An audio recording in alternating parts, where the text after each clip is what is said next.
I sent.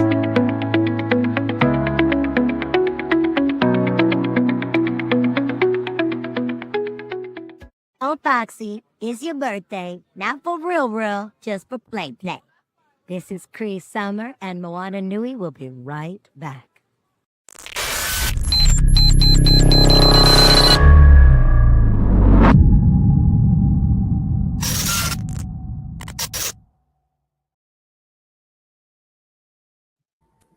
Good evening, everyone, and welcome to Moana Nui After Dark presents Whatcha Watchin. We are here. This is the December edition, last podcast of the year for Moana Nui Network. We made it. The year did not destroy us completely. Yeah. Oh gosh, tonight's theme is Wicked and Wicked for Good. And with that, I'm just going to turn things over to our Wicked expert, Simone. Take it away. I love this movie. I love the first one and the second one, and I'm just so excited. I was talking with Joy about it a little bit, and she had me on the floor rolling because she was like, Fierro. We're not even going to get into that right now. We'll let Joy.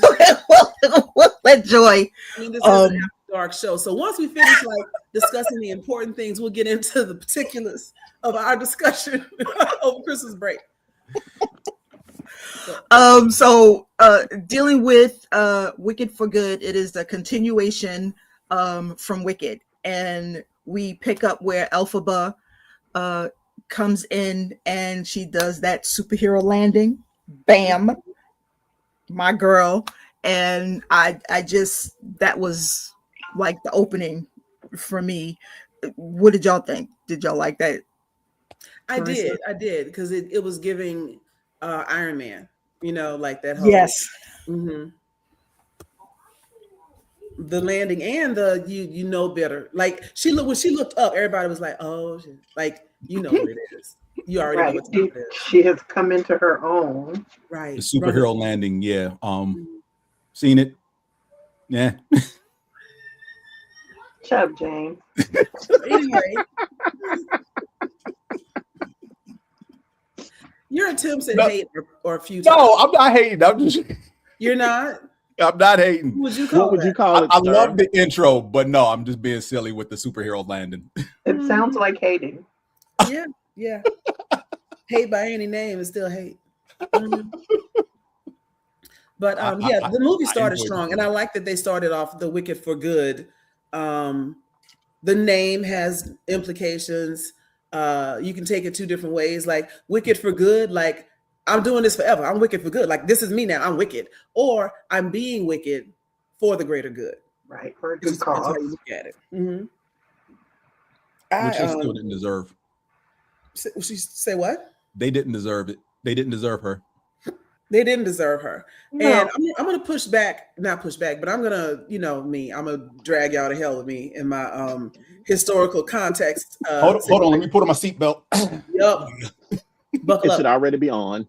Buckle up, buttercup. You know what it is. So let's talk about when the first movie came out, everybody's like, oh, why we got to have a black Elphaba? First off, she's green. It's an actress.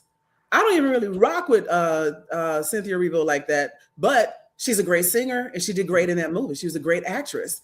And the character is green. What do you mean? What do you mean woke? What are you saying?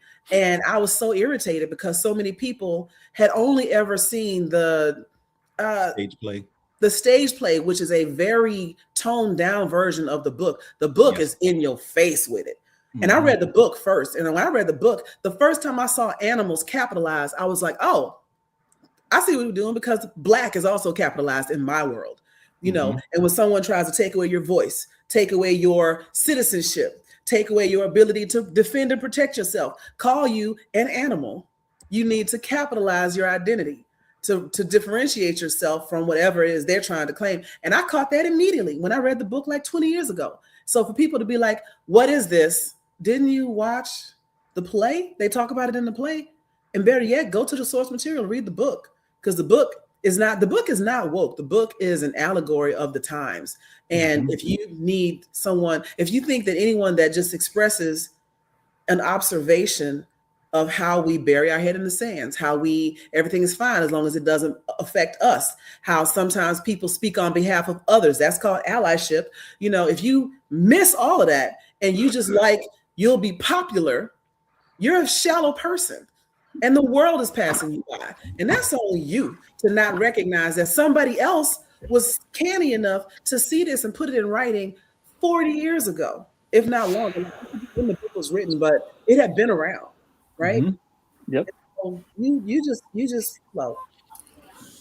You know, and then this movie, you know, protesting and blah, blah, blah. But for me, the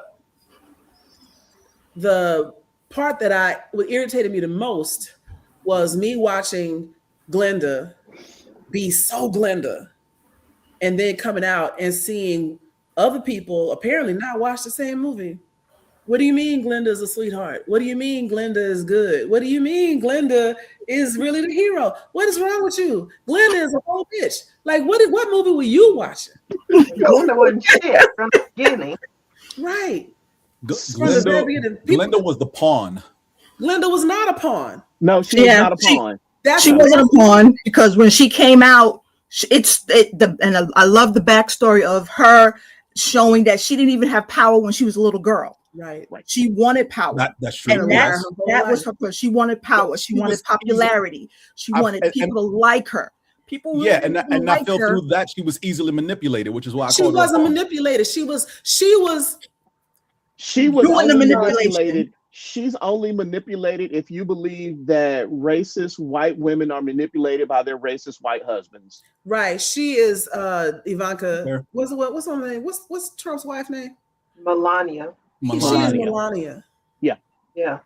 She allows someone else to take the fall for her shitty view of the world. Yeah. Let's remember, because some people were saying things like, you know, well, she got caught up in stuff she wasn't aware of. She was aware from day one. Everybody was in that class at the same time when they brought that caged lion in there. Everybody was in class at the same time. Everybody was in class at the same time when somebody wrote animals need to be shot or whatever on that professor's. She was in there too. She saw the same things at the same time as Elphaba, but she was just like, well, it's not me, so whatever. I'm pretty and that guy's cute, so we should date. And then because you got your little feelings hurt with a dude that was never digging you. If I announce to my boyfriend that we get married, and he's like, I mean, yeah, Thank you. I'm not getting married. Because the wizard and I thought that was going to be such a nice thing. So you talk to somebody else about us? What the fuck? And even that was a flex. That was invoking. The wizard and I thought this would be great. In other words, don't go against the wizard, right? Which no one dared do. No one dared do, even though he'd only been there like 25 years. Right. They got short memories. But Glinda is pretty. Glinda is very pretty, stunningly beautiful, and very chipper in her personality as she continues to wreak havoc. Because let's break it down. We were talking about the true villain, and I'm monopolizing the conversation, so I'll come back to that. But just to cap on Glinda for the time being, she knew what she was getting into. She not only joined, she condoned. She wanted everything that the wizard was promising her. And she was trying to convince her friend to go along with it, not out of some misguided naivete, but because this is what I want. So do it so I can have what I want.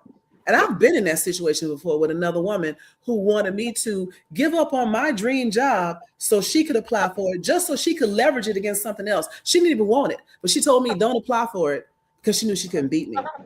And she's like, if you don't apply for it, then I can apply for it. And then when I get it, then I can use this to raise the salary over here. But what about me? Well, there'll be another job come along for you. She said all that to my face. This was my friend. Right? Keyword was? And this was the same person who not even 6 months before that, we were all girl power, women in corporate, blah, blah, blah. And then you look me in my eye, in my car as I'm driving and tell me don't apply for the job so you can use it in a chess match. That's when an ejector seat is needed. Right? Oh my God.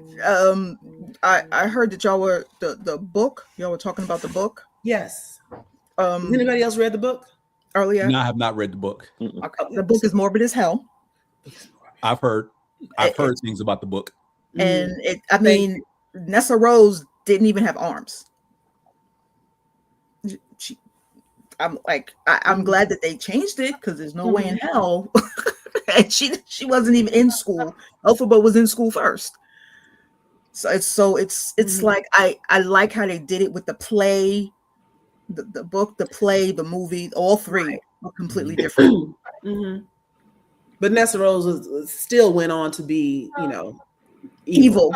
She turned. She was nice, and that's the same thing with Glinda. People's like, oh, but Nessa, what the fuck, Nessa? She deserved that house falling on her. Yes. Why was she outside anyway? If she hadn't been, again, 2 times here, if she hadn't been chasing a man that didn't want her, wouldn't had the house drop on her. Go home. Go sit in silence. But you're so mad that this man didn't want you. You're going to stop all the Munchkins from leaving. They're going to need permission to leave. She passed the law to keep him by her side. To keep him, all of them. Right. She wanted him so bad, but she didn't stop manipulating him. She kept manipulating him and then chasing after him, like, she was still going to get him. Right. She didn't care about the other ones. It was that law was just for him. Right. And also remember, Glinda, this is Glinda's fault too, because Bach was in love with her, even though Bach was in love with Beauty. It was shallow, and all of it was shallow to begin with. She didn't like him. She never did. But she was like, you know what? I would love you if you did, if you would go dance with that girl over there. All of that was, machinations as well, because why are you sending him over there to gaslight this other girl? So she's the type of chick that would let another chick get roofied. You see what I'm saying? Yeah. That's Glinda. Ouch. Yeah. And then he did all that thinking, okay, I danced with her and now it's me and you. And she's like, no, I got this cute guy over here. Get away from me. And so that's not even a love triangle. That's a love straight line, right? It's only going in one direction. All of it was. Because except for Fiyero and Elphaba. Yeah, because Nessa liked Bach, who liked Glinda, who liked Fiyero, who liked Elphaba. And Elphaba was actually going to let him go. She was going to let him marry Glinda, because she's a freedom fighter. She ain't got no time for that. And it kind of felt like she didn't want, when Glinda expressed it, because she knew, all right, this dude likes me. I kind of like him back. But then that scene where Glinda's like talking to her about it in their dorm room is like, oh, well, maybe I'll just step aside. Because she said something first.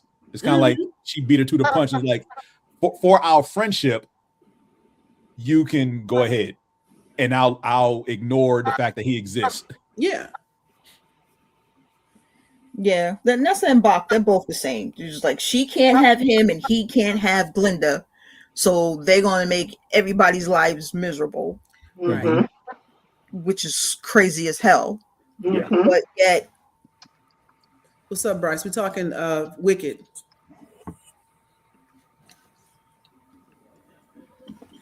But yet she is, I don't even understand how she was able to read the book. So I got a theory about that. Yeah. Oh, Elphaba, yeah. Not Elphaba. You mean Elphaba read the book or Nessa Rose? No, Nessa. I think Nessa was able to read the book because she is blood related to Elphaba. And we assume that Elphaba is able to read the book because she has magic in her blood from the wizard, but the wizard has no magic at all. He can't read it at all. I think it was their mother. Their mother had the magic in her blood. But she was the child that she was the prophecy because she was the child of both worlds. Right. Yeah, but So- that doesn't No, the necessarily mean wizard that she's didn't the have only one any that can read power. magic. What'd you say, Teresa? I said, but we know, like you said, the wizard didn't have any power. Right, Wicked, a Black woman's struggle to exist in a world that hates her. Absolutely. But what I mean is, the prophecy was around like changing the world and changing Oz, and the book is a part of it. But I don't think being able to read the book is only Elphaba, because even Miss Marble had a little bit of magic, right? Yeah. And I think Nessa, in her desperation, can read it. And then I also now want to talk about the real villain of the whole story is the book.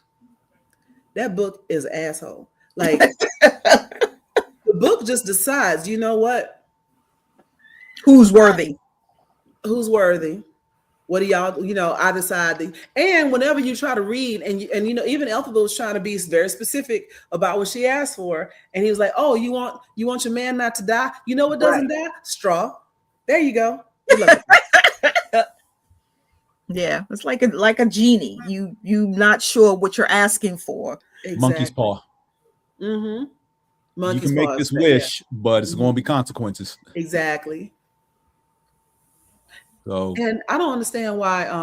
As soon as Bach turned into the Tin Man, I don't understand why Elphaba it wasn't like she did this to you. Because why we let? And I don't love anybody. I have a sister, and I would not go to jail for her. Like I am not taking the fall for somebody else's crime, especially when it was all rooted in selfishness anyway. I would look at Bach and be like, you are metal because she tried to keep you here. Right. Mm-hmm. I saved your life. I saved your life. Yep. This was the only way that I could tap in to save your life. Mm-hmm. Yep. You had to. You may not like the life that you have, but I saved it. Right. Exactly. Well, because she left. Mm-hmm. And her sister's like, you're going to go and save Fiyero and try and that's not what I'm trying to do. I'm trying to get in front of everybody so that I can show that the wizard and even Elphaba was focused on, I need to prove that this man is a liar. Yeah. And you're doing it outside of the law, basically. It's Bryce asked, is this all we're talking about? For now, we got other stuff on the agenda. So if you want, you can check back in like 30 minutes and see what we're doing.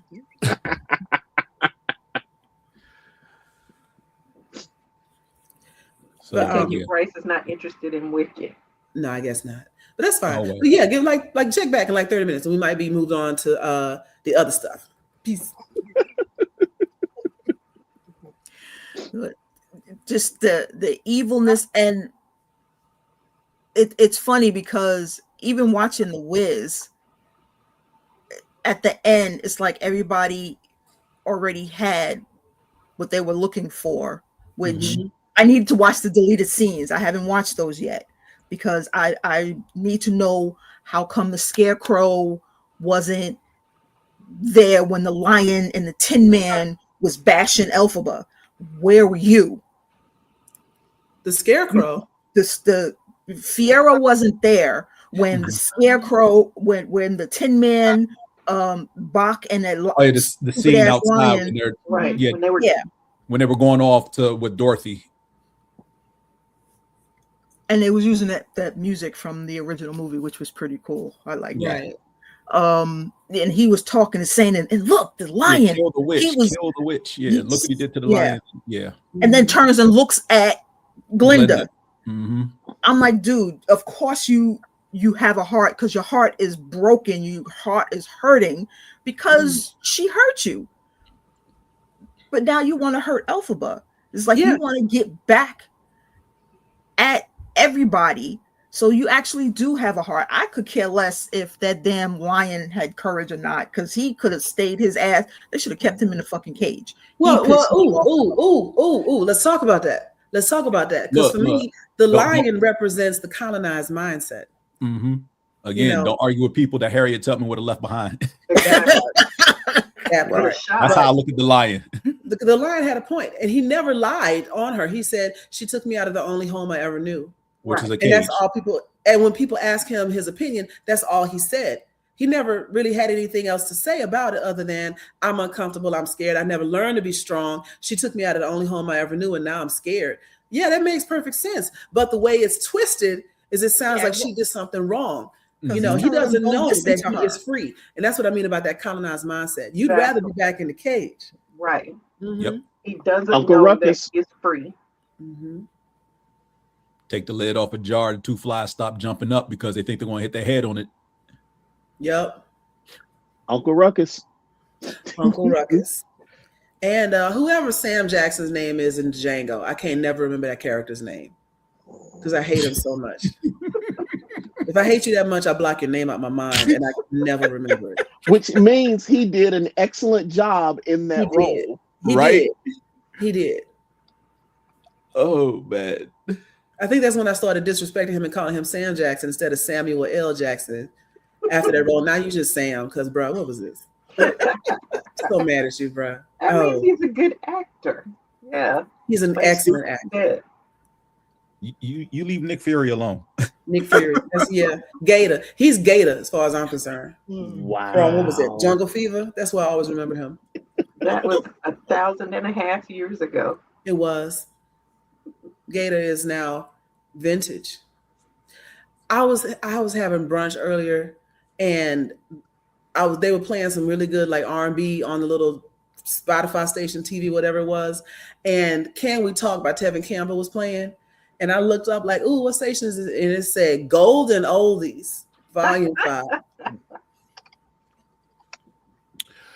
That reminds me of the time when I asked Mark to have a photo in the photo shoot for the older, more seasoned cosplayers, and he decides to call it the Over the Hill photo shoot.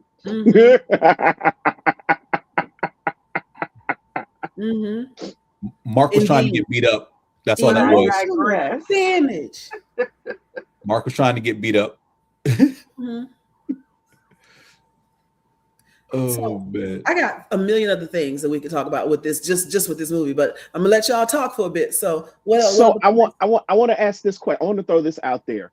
Okay. I never had any intentions of seeing Wicked or Wicked for Good, not because I don't think they're good movies, but I don't particularly care for musicals. That's just not my thing. But I went to see Wicked for Good with a friend of mine because she asked me to go see it with her. Outside of the musical aspect of it, which again, I don't really care for musicals, the story in the movie was excellent. Yeah.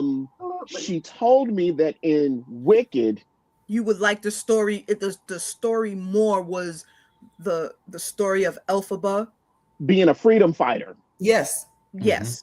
It was more about her and just being as a woman of color being looked at as everybody in the school is like, what are you doing here? Yep. And then the second one is more about Glinda being good and trying to manipulate the system while working within the system, trying to manipulate it, but not really caring about everybody else or what their needs are. She's just doing it with the flow. So you definitely would have liked the story more in the first one. Yeah. Was there anything in the first one that addresses why she's green and no one else is? Yes. Okay. The opening scene of the first film. Yes. Okay. Yes, so, and then that carries on to the second one because you see the bottle. Okay. And for the record, don't not spoil anything because I haven't seen it. Go ahead and spoil. Obviously, we're going to do that anyway. But I forgot to put that one up there. My bad. 23 minutes into the show. There you go. Right. And like I said, it's been a month. I saw it 3 times and I've forgotten everything already anyway. Yeah, but, you would definitely like that. And the fact that the dancing, I know you said you don't like musicals, but for some reason you would appreciate this one with the dancing, especially Dancing Through Life and Popular and what was the other one? Of course, Defying Gravity, but there was another one between both of them fighting and the dancing. It's just it definitely gets you, and her singing the end when she hits that note. I'm telling you, every time I hear her sing, I get goosebumps. Well, I'll put it to you this way: now that I've reached a break in something that I've been watching that Simone has been beating me over the head about, that I've watched it. I'm now at a point where I don't have a definite thing I'm watching, so I'm gonna try and watch it over the next couple of days because I do want to see the movie to get the whole story. It's just there was something else I was trying to make sure and watch before tonight, and then I'll take my break to watch Wicked. What was it you were watching? Monarch: Legacy of Monsters. Oh, we finally got around to that. Okay. I said I would have it watched by today. But see, he wants to do the above and beyond. I just said watch Monarch. Nope. He wants to go and watch the Godzilla, King Kong. He wants to watch the whole. You don't need to do that, dude. Just watch. I've watched. No. We'll talk about that later as to why that's wrong. But we'll talk about that later. I understand because it's just like the Marvels. You get everything is attached to Marvel Agents of S.H.I.E.L.D., the TV, the show. I get it. I get it. But yeah, no, I was anyone else, and again, because I didn't see the first movie, I had no idea this was coming. Was anybody else shocked that The Wizard of Oz was the movie The Wizard of Oz was kind of taking place in the background as Wicked for Good was progressing? No. Or was that foreshadowed in the first one? First one. That's the point of the whole thing, is that Wicked is the story of the Wicked of Oz from Elphaba's point of view. Mm-hmm. Whereas in the Wicked of Oz, she's the Wicked Witch of the West. Mm-hmm. You know, when it's from her point of view, you see that all of that is really, it's a misunderstanding. Really, it's other people orchestrate. It's not a misunderstanding. It's not a misunderstanding. Think about how the propaganda machine will turn a 14-year-old teenager into a violent gang member, right? That's done on purpose to make sure that you don't empathize with logic, right? To make sure that you don't disrupt the system that is operating as it should. So anytime somebody says, hey, this system is wrong, that person is evil. That person is the devil. That person is a terrorist. All those sorts of things. Think about what they said about Ilhan Omar. Ilhan Omar called out police brutality in Minnesota 2 years before George Floyd was killed. And they tried to make her a member of the Taliban. Yeah. Right. And then when George Floyd was killed, how come nobody said anything? She's like, hello, what the fuck? Right. So them saying it's a misunderstanding absolves the Wizard and Miss Marvel and the rest of that press power of the very intentional demonization that they did of Elphaba. They did that on purpose. Yeah. That misunderstanding is not the right word. You're right. And that was all from the Wizard, because the Wizard was basically trying to slowly shift what Oz was into what he was used to from our world. So he gets there and it's pretty colors. It's everyone living in relative freedom, if you will, with obviously common decency, but no restrictions on them as far as how they go, how they speak, how they interact with each other. And they have interactions with animals. Literally all the animals can speak. And he gets there is like, this ain't like my world. Right. That's weird. This is off. I gotta do something to fix this so it looks like what I'm comfortable with. And slowly but surely, he just gets everyone to go along with it, because whatever the system he establishes, as Joy said, became the dominant thing that everyone just coalesced and just acquiesced to. It's like, oh, okay. The Wizard said it, so it must be right. The Wizard said it, so it must be right. And the reason everybody believes the Wizard, because remember, he blows in on a balloon 30 years before. Never seen that before. 30 years before Dorothy gets there. And so when he gets there, and this is all in the first movie, so I'm spoiling this a little bit for you, but it's the Wizard of Oz, you know the story. When he gets there, there's a prophecy about somebody being able to read a book. And if you can read this weird book, then you'll unleash magic and blah, blah, blah, and it'll be a different world, etc. And so when this weirdo from the sky, that looks like magic, comes and lands in Oz, they're like, can you read the book? And he was like, yeah. Omaha. Nebraska. Like, he just starts saying words. They don't know what it means. And they're like, and I think maybe it was a little bit like, because the book is an asshole. So I think the book was like, woo, and did like a little bit of something. And then it never opened again. And then he used that and his knowledge of like engineering and special effects to convince people that he was this great and mighty wizard. And he ain't got no power, right? It's all smoke and mirrors. But they're also keeping an eye out for anyone that can fulfill his prophecy, because now that he's in power, we don't want none of that. Right. So anybody with a little bit of power came into play. Mm-hmm. You know, I don't even know her timeline on when she got to the school and was able to read only a few lines, and she knew that the wizard wasn't real or who he said he was, and then you have Elphaba, who finally shows up and she can read it without delay. Now, here's something else I'm just not thinking about. We don't, like you said, we don't know how long Miss Marvel has been at that school, but the school, if it's a 2 or 3 year finishing school, whatever, it's only a few generations, right? So if she was in that school around the time that the wizard got there, and she could read a couple of lines, what if she was the student that Glinda was trying to be? You know, like she had a little bit of magic understanding. She couldn't read the rest of the book, but the wizard is there, and the wizard's like, hey, come here, girl, let me tell you something. So me and you, we can get this going, and I'm gonna put you back at the school, and you keep an eye out for anybody coming this way and they're trying to take our power. Because before all of this happened, Miss Marvel was the most respected teacher of witchcraft and whatever that there was, right? And she ain't really taught nobody nothing in all this time, you know, other than how to maybe turn a candle on or something. And so what if Glinda was being groomed to be the next version of that? You know, she was. She was. It very much felt like that, because they even have a discussion where she's like, be quiet, do what I say, and everything will be all right. Like grooming her to learn how to not question certain things, just accept this is the way things are. Like you have everything going for you, until Glinda started acting on what she could clearly see with her own 2 eyes. Then all of a sudden there was a problem. When did Glinda act on what she saw with her own 2 eyes? She confronted Marvel. At the end.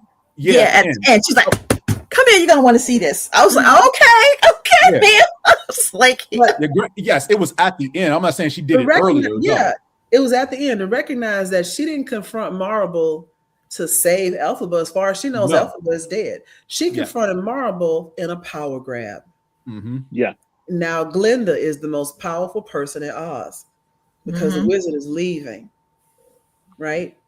And basically she did for him what they do for all CEOs. I'm gonna let you resign. If you step down, right, go. I got this from here.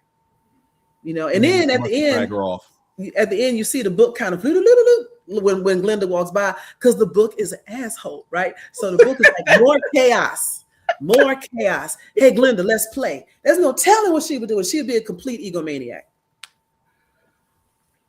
To me, that was Elphaba giving her blessing to the book, passing it on, saying that she is worthy, because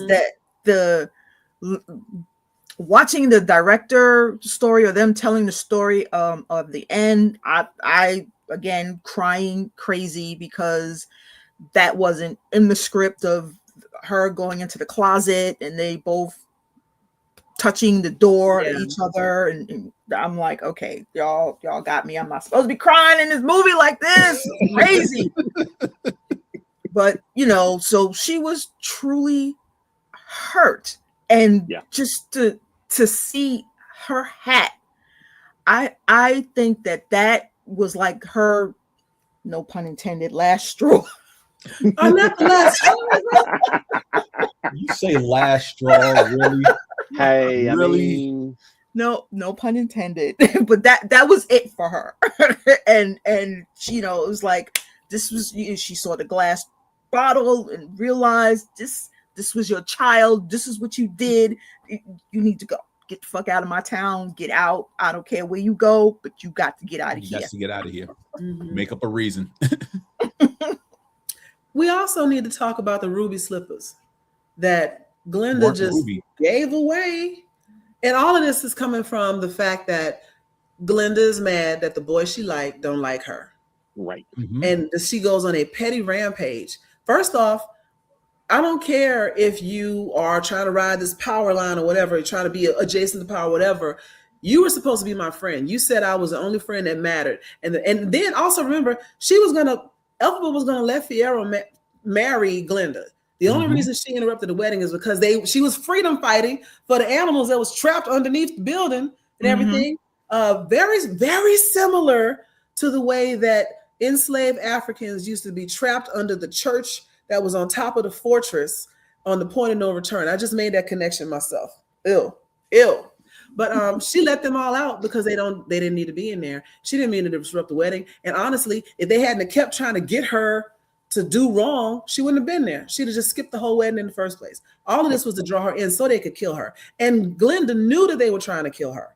She knew that. And when she couldn't have her man, because her little perfect world wasn't what she wanted, not only did she figure out a way to get her attention, she put Nessa Rose in danger. She's like, yeah, go after her sister and she'll come out.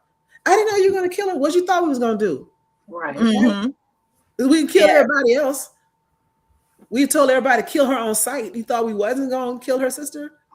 And Miss Marvel did that. The whole tornado was her little power. Yep, weather manipulation. Mm-hmm. And then after all of that, now you done killed my sister just to get me to show up. And you got the nerve to give my mother's heirloom shoes to some raggedy trick that came out this house. I should kill you where you stand. Glinda should have been dead time and time again. Right. Yes. You wouldn't even need no magic. You just need a couple holes. I sent you the map, James. Yes. It's in the Facebook chat. Got it. Because I didn't even realize there was that many places. Do you know what like? Can you describe the map when we put it up? Yeah, they are all different. The different cities, because you got Fiero's city, where Glinda's from. Because Glinda's not a Munchkin. No, Glinda's not a Munchkin. No. But is Nessa Rose a Munchkin? Because she was the mayor of Munchkin Land.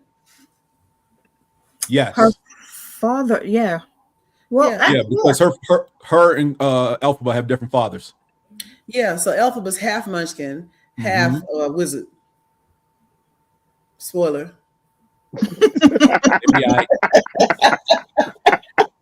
Somebody else said that Jeff Goldblum being a wizard and getting with black woman tracks because black women don't play about Jeff Goldblum, and they so right. They are so right about that. Jeff Goldblum is zaddy, and he could get it any day, any year. Oh my gosh. God, I was going to tell y'all something and I forgot. There we go. There's the map. So I can see. So the so the Vincus is the country where Fiero's from. Okay. Right. Then you had the Quadling country. That there was somebody in the book that came from there, and I think that's who's Nessa's father. Nessa Rose's father. Okay. Wasn't really, that man really wasn't anybody's father. The man Munchkin Land. Nessa and Elphaba had the same mother but different fathers, and it wasn't the mayor. And neither one of them was a Munchkin. Right. Then you have the Munchkin Land. What's that? Gilgus. That is the original. I think this is where in the book where Elphaba finds the there's somebody that she's looking for that actually gives her power, because she doesn't truly have power. And then once Glinda passes away or moves on, there is an original. What was the original person? The original person who was killed. They had a daughter, and the daughter was pushed away or hidden away. And then once she came about or came of age, she took over and became the new person over all of Emerald City and Munchkin Land. You got Emerald City. You see Emerald City, and then up to the right is where Shiz University is. Okay. And really, I was trying to find where they went off, and in the movie, it just says the outskirts. It really doesn't say which area that they went to. I don't know how I feel about this top left being called Oogaboo. No. But even there, it seems like there's an arrow going to something else over there. Oh, that's even worse. I can't see it. But the Vancus country is where Fiero's castle is, and in the book, that's where Elphaba goes. Yeah, and she stays there, and that's where the melting happens. She gets water thrown on her, but in the movie, it's like she's in a treehouse. She's in the treehouse for a minute, but after Fiero finds her, he tells her to go to the castle. She's in the castle when she gets melted. Yeah. Yeah, they run off together into there, but they don't run off to the castle together. They run off from the castle. Yeah, he told her to go to the castle. Go to the castle after that whole door scene. All of that is in the castle. So yeah, this is a lovely map of everybody. Yeah, and now if you and we've all seen Wicked for Good, I want to know. So here's where we get into shenanigans. Go ahead, Joy. Go ahead. Yeah, be rolling. I want to know when her first off, breaking ankles of Fiero over here. I want to know where they're going, because they're all the animals were going underground in some port, right, or some like space, going underground and apparently coming up in some other land, and that's where they ended up. But when you see her and Fiero walking around later, they look like they straight in some like crystallized sand dunes. Like, are there people out wasteland there? Wasteland. I don't know if I would give up the castle for a wasteland, right? Especially when I don't have the jerk book now to even help me build a house. I wonder if the underground tunnel, the passage that the animals were taking, my take on it is it was to avoid the wasteland that Elphaba and Fiero had to traverse to get to wherever they're going. Okay. Well, it's not like Fiero's hungry, so they'll be all right. And then the question that has Simone cracking up is, I'm just wondering, what's up with Fiero everywhere? Like, he's burlap and straw. It's all straw. Everything about that itches. All of it. Yes, and wet straw is James. That was me at lunch. Wet straw is nasty. And so I don't understand. I guess I understand the mental side of their relationship, but physically, if there were more movies, my money says Elphaba finds a way to fix him. So that's the thing, is because there's a movie called Son of a Witch. Okay. But I don't know if it's Elphaba's son or if it's Glinda's son. It's Elphaba's son. It's just Elphaba's son. So, and then, I mean, depending on the timing, it could be that one time they got it on before he got turned into a straw monster. Maybe she got pregnant. I don't know. In the book, they got it on more than once. Yes, they had an affair in the book. They did. Yeah. In the books, because in the book there's a whole part about him watching her bathe with oil. Yes. Yeah. Stalker much? I mean, sure. No, they were in the bed, and so he just looked over, and she was, instead of taking a bath, she was like rubbing like body oil on, and then like using like a little scraper to scrape it off, and that's how she got clean. Which implies that, because even in the book they imply that water does hurt her. Right. She never wanted to take a bath when she was little, and that she instinctively knew that it would kill her or something. So, well, they tried to bathe her as a baby, and it hurt. Yeah. And so we don't know about. Weird, because we never even see her get wet at all in the movie. No, never. They allude to them throwing water on her, but we don't see it. Right, and that's the trick that means allowing us to have a happy ending, is that she played everybody. And use a trap door. Was like, I'm melting. No, because I don't know that I would yell out, I'm melting, if you watch me melt. You figure it out. I mean, if you're really trying to sell it to a bunch of stupid people. Yeah. And a 14-year-old girl. So yeah. But wait, I'm thinking about something now from the original. Wait, before you do that, Joe, also think about the fact that the Wizard of Oz was a master of special effects. Mm-hmm.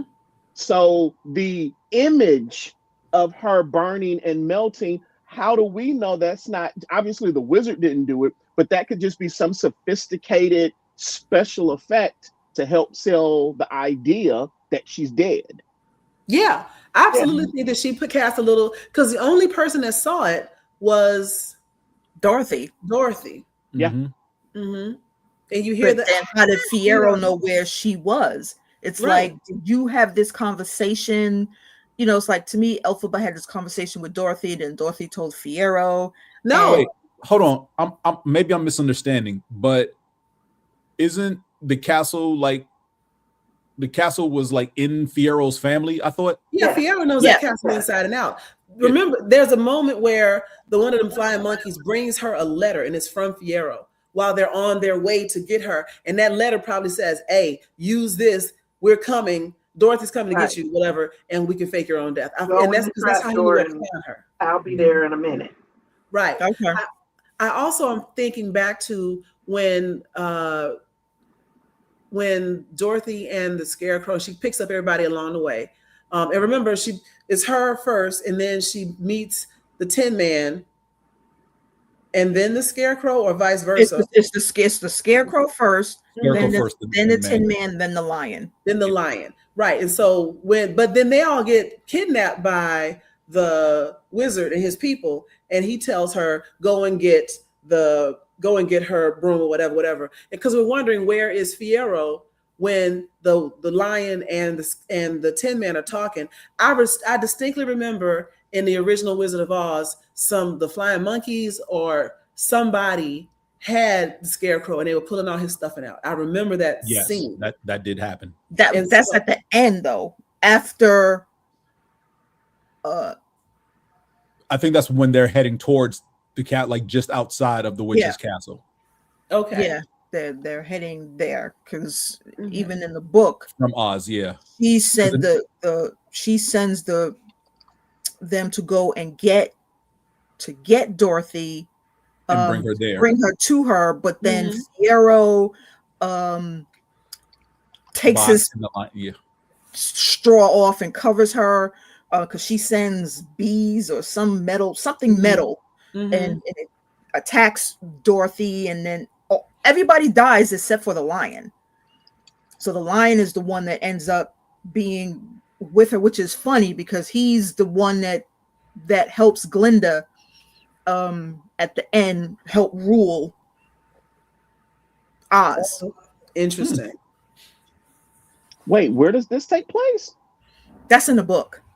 Oh, the book is so different. It's so deep. Yeah, that's so is the play. And lore, like animal rights in the book.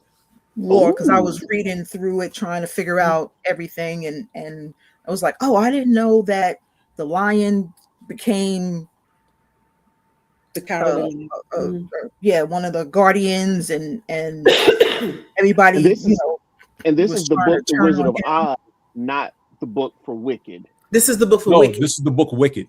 The Wicked by Gregory Maguire. Yes. Okay, good.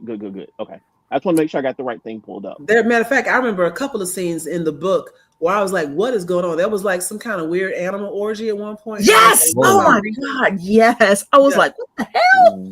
I had to like tied up, and he was a little roofied. I was like, "What is happening?" Yeah. And I feel like it was one of the characters that in the book. It wasn't the main character, but I was like, who? Somebody save him. And then he just comes back looking haunted, and they never really talked about it again. I was like, that's wild. But it also leads to more animal abuse because, similar to people having that one experiment that they had in college and they don't want to talk about it. Now they hate all gays. Like it's that same type of energy. Right. Yeah. Because it was when they went to, in the movie, they went to whatever the little nightclub was. Yeah, the nightclub. Yes, and that's what it was. The club was some freaky, sneaky stuff. Yeah. Right. Because everybody was getting booed up in the club. Yeah. But in the book, there are animals in the club too, capital A. Right. Yes. Yeah, because there were no animals. Wait, what?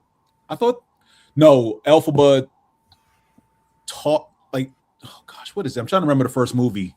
Does she She run talked to the goat there. They were having like a secret meeting underground somewhere. meeting? Yeah, she was meeting up with the goat before the party. Yes. Okay. Yes, when she ran into Fiyero.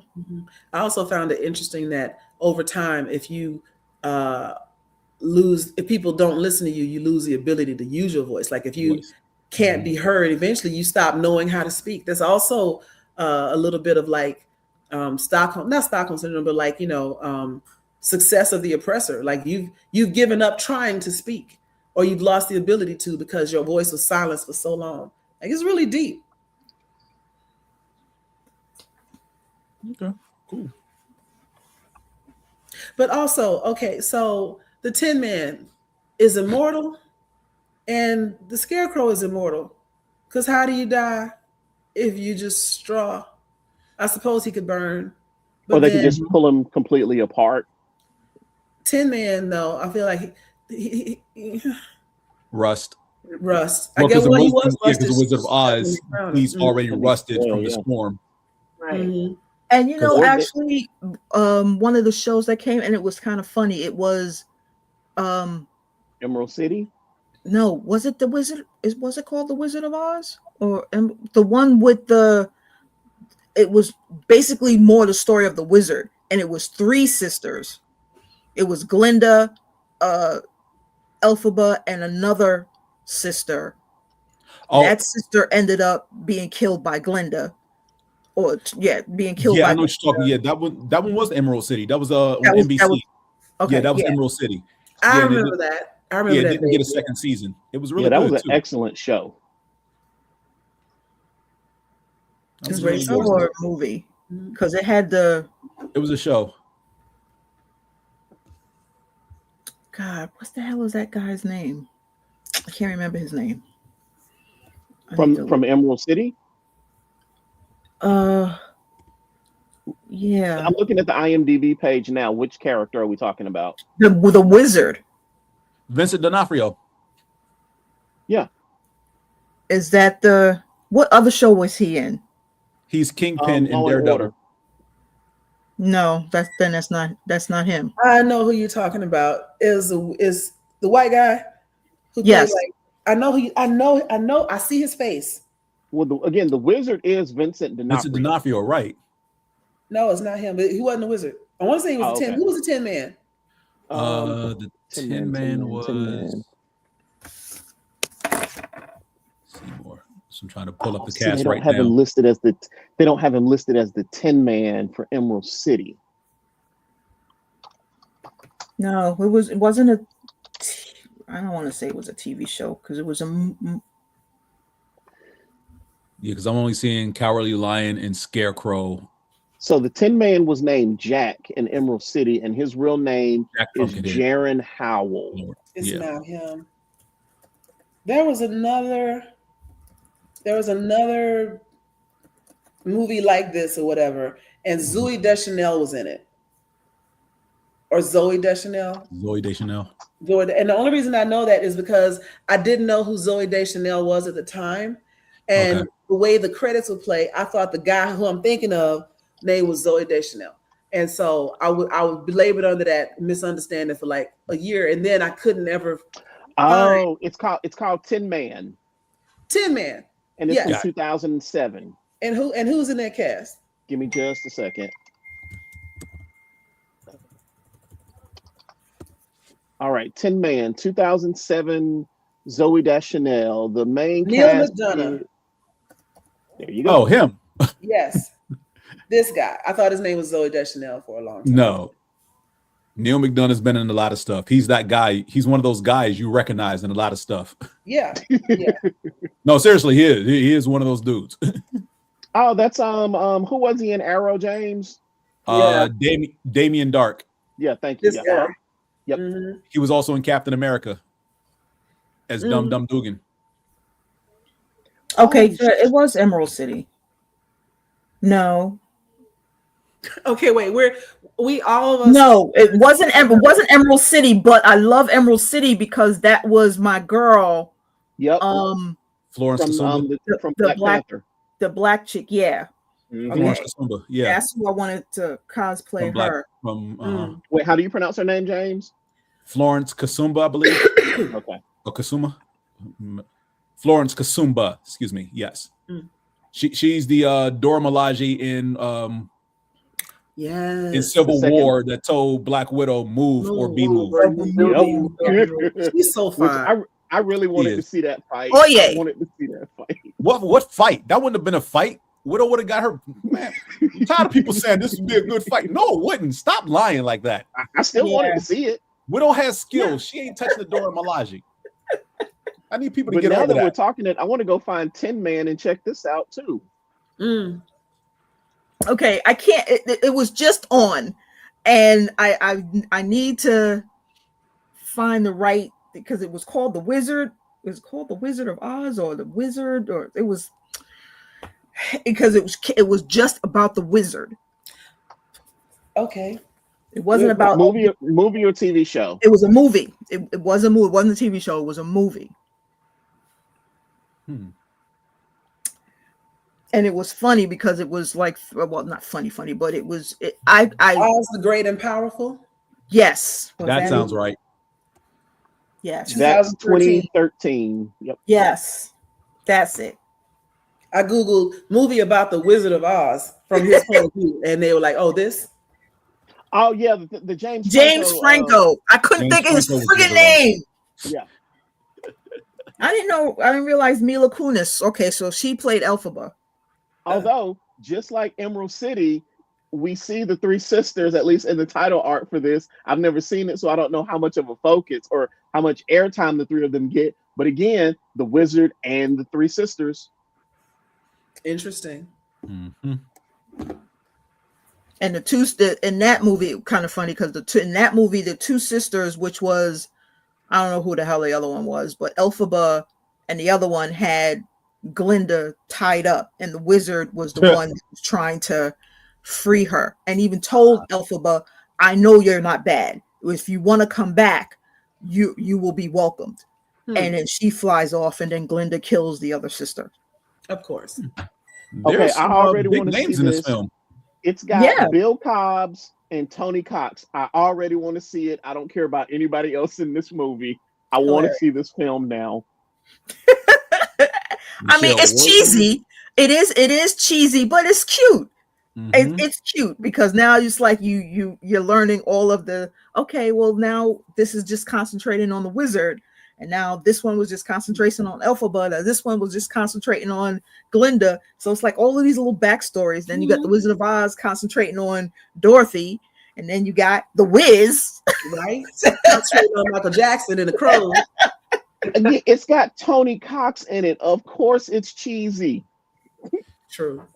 He's the little person from the movie with him and it's a Christmas movie where he plays an elf with Billy Bob Thornton. Bad Santa. Thank you. Yeah. Oh my god, he's the worst. He's hilarious. Yeah, exactly. Again, the fact that he's in this movie, wasn't he I gotta also see in Friday? Yes. Yes, Miss Parker's husband. Was Parker's husband. Wow. So, any last words on Wicked or Wicked for Good? I thoroughly enjoyed watching this on the big screen because, again, my only experience watching Wicked was seeing the stage play twice. So I always have this aversion to a stage play being adapted into a movie. Is always my concern. But after Chicago and what did we talk about last year? Color Purple. It can be done properly now because in the past they've been horrible. Like they've not gotten a good rep as far as like not succeeding because they either remove the musical element of the storytelling, which is pretty much what drives it on the stage play, or they just completely want to do their own thing, devoid of the original, whatever the original stage play story is. So those three stand out the most for me. Is like, yeah, successfully they can be done if you just leave it alone for the most part. You have the best director. Did anybody see Cats? No. And was that's the worst bad thing I've ever example. seen in my life. I think I saw it like streaming. It was terrible. It was horrible. And what I'm getting at is like, sometimes a musical can be translated to film well if you just leave it alone. They should have touched that movie. They should have not have left it alone. The I heard people say Broadway that show, I thought the Broadway show, which was nice, the movie was horrible. I Okay, have not I heard heard that the movie was exactly like the Broadway show, and I was like, why has it stayed on Broadway for so long? If that's the case, it can't be true. Okay. No, but the movie was just terrible. The movie was terrible. The singing on the Broadway show, I mean, you had the theater guys that were, again, I can see their faces, but I don't know their names. The one that was in, what's that show that everybody watches at midnight? Girl, what? BET Uncut. Rocky Horror Picture Show. The guy that was in there, he was in Cats. So it's like you have all of these famous people in there when the show first came out. I mean, I think it was the longest running. It was. It did run for a while. It really was. It was the longest running show on Broadway. Mm-hmm. Now, you know what's funny? Everything that Tim Curry has done in his life, I know him as Rooster, being Miss Hannigan's brother in Annie the movie. That's where I first saw him. And so every time I see him, I just see Rooster. It's weird how we make those connections. Rooster. First time I saw him was as the butler. Huh? First time I saw him was as the butler in Clue. Yes, he was great in that too. He's a great actor. Yeah, first time I ever saw him was Luther. Was what? Luther. I haven't seen Luther. Luther is a good watch. It is a very good watch. I watched like the first season, maybe. That's Idris Elba, right? Yes. I did watch some of it, but then I lost it for a while and it fell off. Yeah. But speaking of things that we watched, I think we spent enough time on Wicked. Hopefully our guest that was in here that didn't want to hear this can come back now. You'd be all right. And catch the rest of it or not. But what else have y'all been watching? Yes, shenanigans time.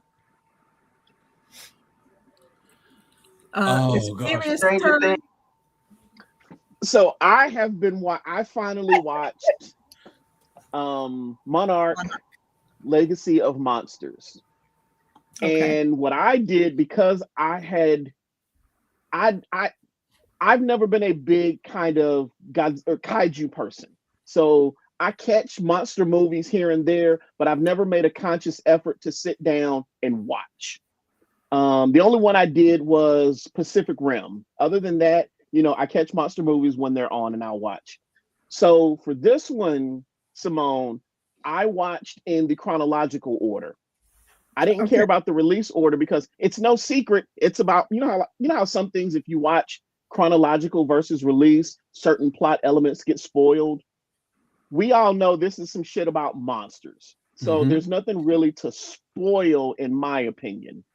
Okay. Yep. The series Monarch is so damn good. Okay. Even if you don't care about monsters, it's still an excellent watch because you've got a secret organization that's funded by the military, that they operate kind of like Black Ops, and they've got their own internal political system. Like Kurt Russell. So hold on. So I did Kong Skull Island, Skull Island, Godzilla, and Monarch Legacy of Monsters. I've also watched Godzilla King of Monsters, but I watched that one years ago. So there are two movies that I have not watched, but they take place after Monarch Legacy of Monsters. That's Godzilla versus Kong and Godzilla X Kong, The New Empire. Again, those take place after Monarch, so I haven't watched them yet. Gotcha. A couple of things that really stood out that I just kind of like were actually jaw-dropping. See, but that's what I wanted to ask you, Furious. And it had to do with Godzilla X Kong. Is it after Monarch? Chronologically, yes. Chronologically. Go ahead. Because at the end of Monarch, isn't that Scar? Isn't that Scar coming out at the end of Monarch? And I'm like, okay, where is this falling in the timeline? Because if this is Scar escaping, that means that then it was Monarch, then it was Godzilla X Kong. So it's like, okay. It possibly, we're not 100% sure, but possibly. But one of the things that jumped out at me was, I want to make sure I'm looking, where's my timeline so I can look at this correctly. I love that. So has everybody else seen Monarch Legacy of Monsters? No, they have not. Okay, so this is just me. Again, we put the disclaimer early in the show. Spoilers. Please continue. Don't stop on our behalf. So the main character, so the big plot of Monarch Legacy of Monsters is there's this character who has two families, one in San Francisco, one in Japan. And he dies in Godzilla, right, Simone? Does he know? Well, no, they think that he dies in Godzilla. I'm sorry, yeah. They think he dies in Godzilla. So the main plot of the story is the daughter in San Francisco travels to Japan to take care of her father's affairs. Okay. She finds a lease with an address on it and some keys, and she goes to this apartment in Japan, and he's got a whole nother family living in that apartment. Oh. He's got another wife, a brother who is 23, 24, somewhere in his early 20s. She's also in her early 20s because she's a school teacher. And they actually, people don't believe that Godzilla destroyed. Right, because the cab driver, when she gets to Japan, the cab driver says that all of San Francisco was done with CGI and that it was a hoax. When this woman who's sitting in the cab actually watched a school bus full of her kids fall to the ocean and all those kids died. So she knows it's real, and he's sitting there telling her it's a hoax and it was CGI. But yeah, so she gets to Japan. She finds out she's got this whole other family. They the son discovers, when they find out who his dad works for. And Simone, definitely, if I miss anything, interrupt me and fill in the blanks, because I know I'm gonna miss some stuff, because I just binged. I think I binged almost all of it over 2 days. So I'm definitely gonna have some stuff maybe not in the correct order. From Kong Skull Island, John Goodman's character is actually one of the founders of Monarch, this government agency, because the father who they think died, his grandparents and uncle, one is a military guy, two of them are military guys, and one of them is a scientist. They stumble upon some stuff that lets them know, hey, what the hell's going on? There are these things that we can't explain. So they stumble upon Godzilla and all these others that they're calling them Titans. And nobody believes that these Titans are real except these three people. They have a demonstration with the government or with the military to get military funding to say, hey, we need to fund this organization so that we can track these Titans and, prevent them from killing all of humanity. They find out that the monsters feed on radiation. So they ask the government for, what's the material that the atomic bomb is made out of? Uranium. Thank you. They ask the government for uranium. And the government, or the military being the military, they give it to them in bomb form, because they like, well, you didn't specify how you wanted it, so we're going to give it to you how we're used to dealing with it. So, Paul, hold on for a second. So, is Hiroshima worked into this? Yes, it is. Okay. Yes, it is. It's only subtly referenced because the scientists asked the military for 150 pounds of uranium. And the guy and the general says that's more than what we dropped on Hiroshima. Oh, goody. Yeah. What about Chernobyl? Is that referenced? Chernobyl so far hasn't been referenced. Okay. At least not in Monarch. The only place that's referenced accidents in history. What's the one in Japan, Simone? That's from the Godzilla movie. Do you remember what city that was? The Hiroshima or So in Godzilla with dude from Malcolm in the Middle, Bryan Cranston, the facility that he worked at in Japan. I don't remember the name of it. Yeah. The where the black guy escaped with the girl and okay. Yeah. But with a head. Sorry, I'm getting off track. So with Monarch, essentially they fund this agency. The military gives them their 150 pounds of uranium, but it's in bomb format.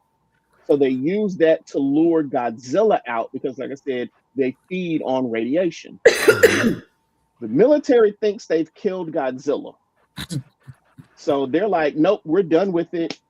We don't need to deal with you guys anymore. But the scientists from Monarch discover Godzilla's not actually dead. He just chilling, taking a power nap. Pretty much.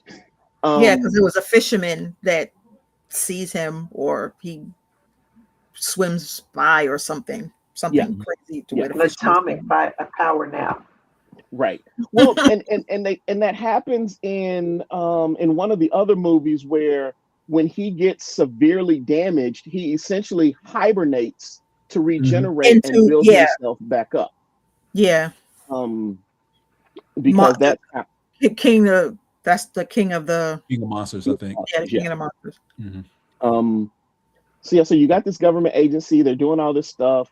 They've got this map of where all of the possible titans across the world might be. And there's also this, have any of you ever heard the theory of the hollow earth? Yep. Yeah. They worked that into the movie as well, into the series, because that's where the monsters are from. And they use... Didn't they do that in the King Kong movie? Yes, they did. Okay. Yeah. But King Kong is in the whole monster verse for all of this stuff. Yeah, like because some of this was sounding familiar, but I was like, I know I didn't see this movie, but I remember them being underground and there were other monsters and whatnot. Yeah. Mm-hmm. Yeah. Because that whole hollow earth is how the monsters are able to travel across the world and be undetected. Yeah, Land of the Lost, Journey to the Center of the Earth. Yeah, all that stuff. Yeah. Yep. All that stuff is that whole hollow earth theory. And in this, the character played by Kurt Russell, Kurt Russell is the modern version of him. I forget the guy's name. His son. Him in the past. That's his son. Yeah. But he's been to this hollow earth place. So he's one of the people who's like, I know it's real. I've been there. Mm-hmm. But, the government doesn't believe him. The government is just like, oh, you disappeared for a while and then you resurfaced.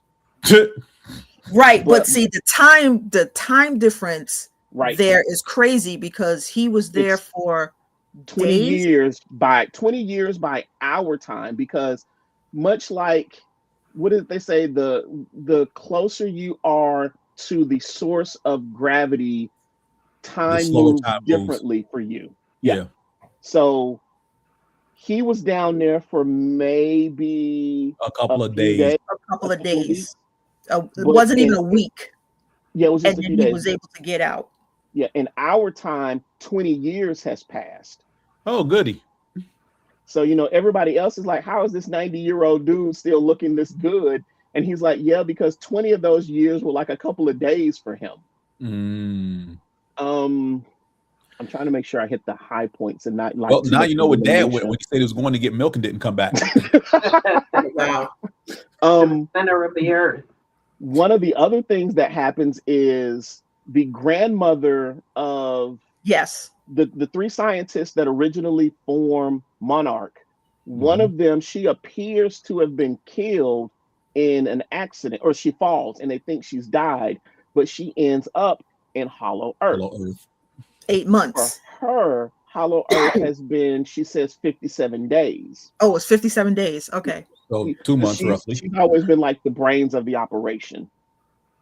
But for her, it's been since World War II up until 2015. Crazy.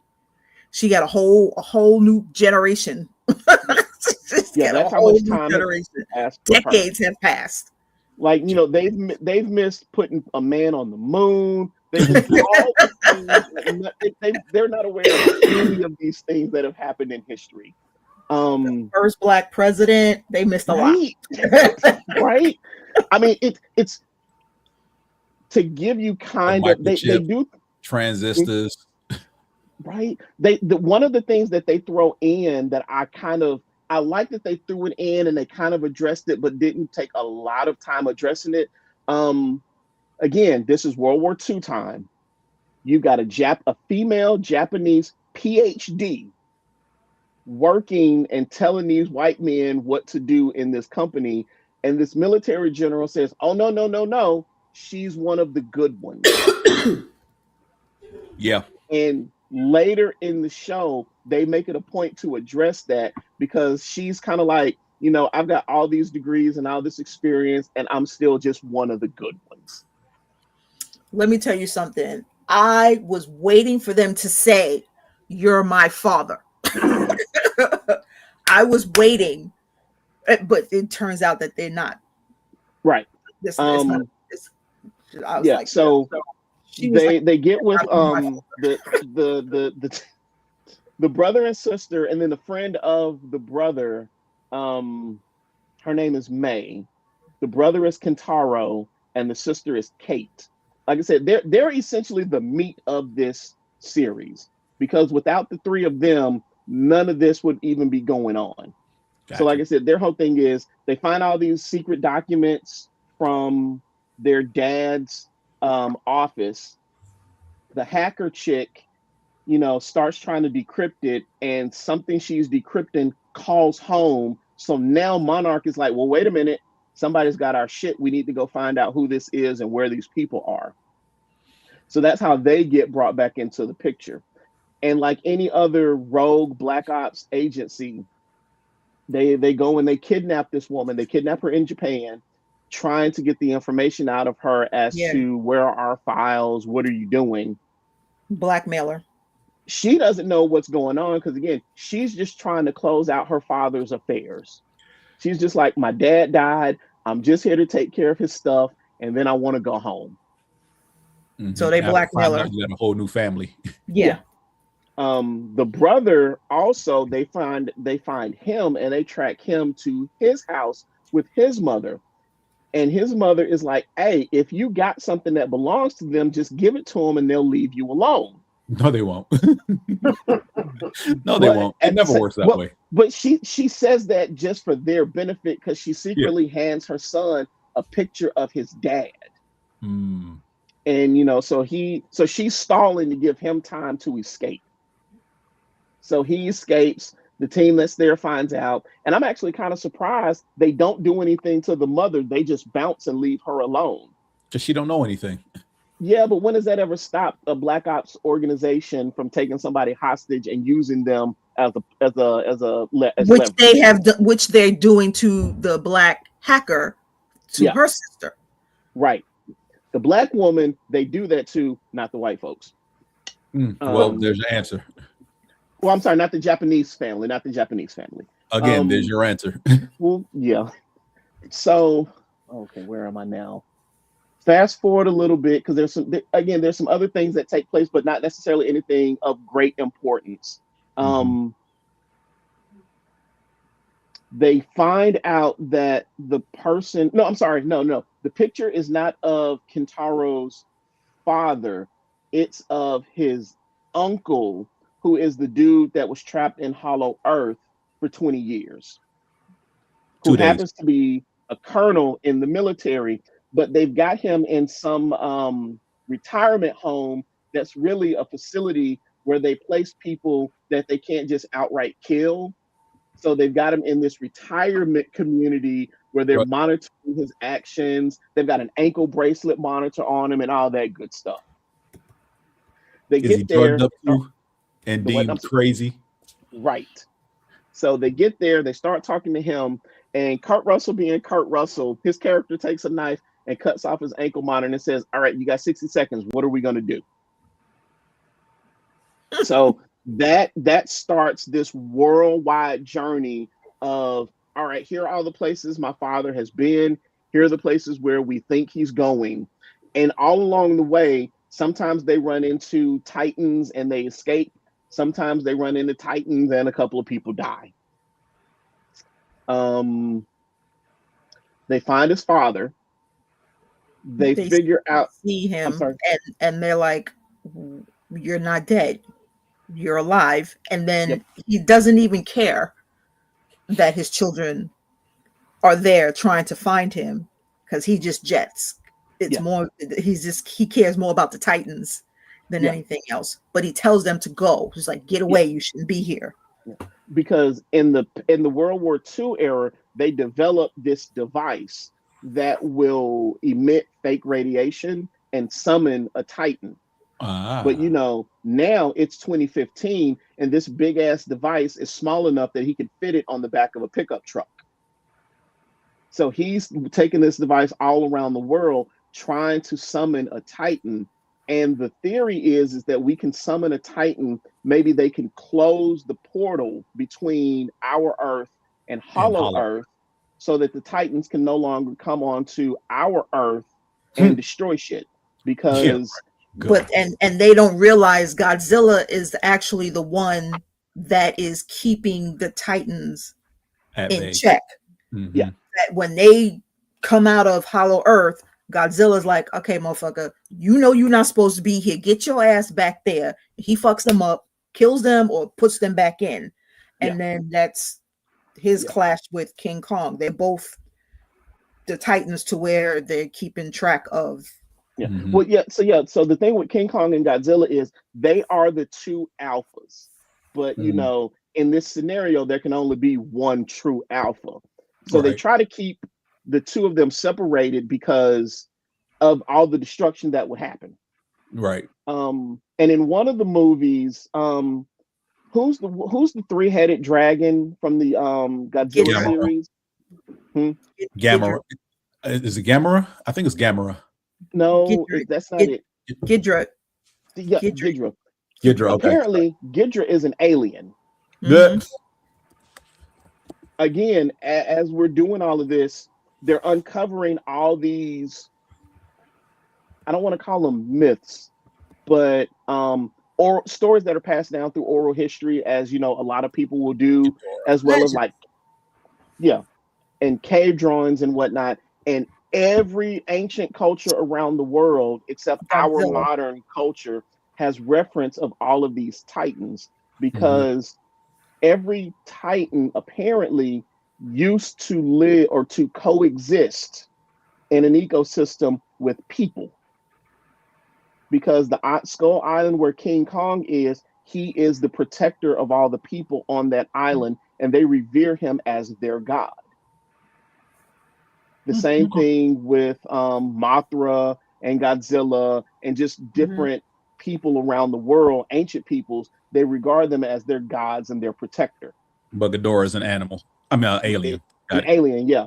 And I didn't realize that because, again, I don't really watch the monster movies. So I did a quick Google search on him. And apparently he's an alien. And in some other Godzilla movies, apparently Earth has lended Godzilla to Mars to fight for that. Like, there's some whole crazy How you lend a god? Huh? What'd you say, Joy? How do you lend a god? Hey, I'm just that's what they were doing in some of these old Godzilla movies. Wait. How you get to Mars? Again, I don't know. When they started talking about wait. Hold on. Let me backtrack a little further. Who on this planet has the authority to give permission to another planet to take Godzilla anyway? Which governing body takes over that? Right. Hey, I don't know. When they started talking about him, because I didn't know the three-headed monster's name, so I just started doing some quick Googling to find out what his name was, and that's when I found out that in some of these older Godzilla movies, they sent him to Mars and to some other planet. Like, there's this whole intergalactic system with these old ass Godzilla movies that I think Mothra is the mother of monsters and Godzilla is the father of monsters. That don't even make no sense. Mothra and Godzilla are together. That don't even make no sense. Some of it is complete and utter foolishness, but somehow they tie all these strings together And remember, when you're these are watching originally it, Japanese films. when you're watching it, it makes a lot of sense. No, it doesn't. Yes, because when Mothra dies in Godzilla King of the Monsters, her powers go into Godzilla and revive him. Then he's able to kill Ghidorah and Ghidorah, eat the head and they're like, oh, I'm so glad he's on our side. And they're like, for now. And it's interesting you say on our side. There are a couple of times in this movie where, or in this we'll just say this whole franchise, where Godzilla and King Kong both make contact with people, and you can kind of tell that each of them knows what's going on. Yes, because they're looking at them in the eye. Yeah, the daughter. I'm sorry. Go ahead, Simone. I'm sorry. Go ahead. Well, we know the little girl, who was the last living soul on Skull Island, represents for King Kong and was in the Godzilla X Kong. And then Godzilla looked at the father of what's my girl, 11? I never remember her name. But when she was missing, the Godzilla looked at him in the eye. Yeah. And then the same thing with the daughter, not the daughter, the daughter in Monarch, when her bus went in, Godzilla looked at her in the eye, and it was like, I'm sorry, you know. He had type of sympathy in his eye for her.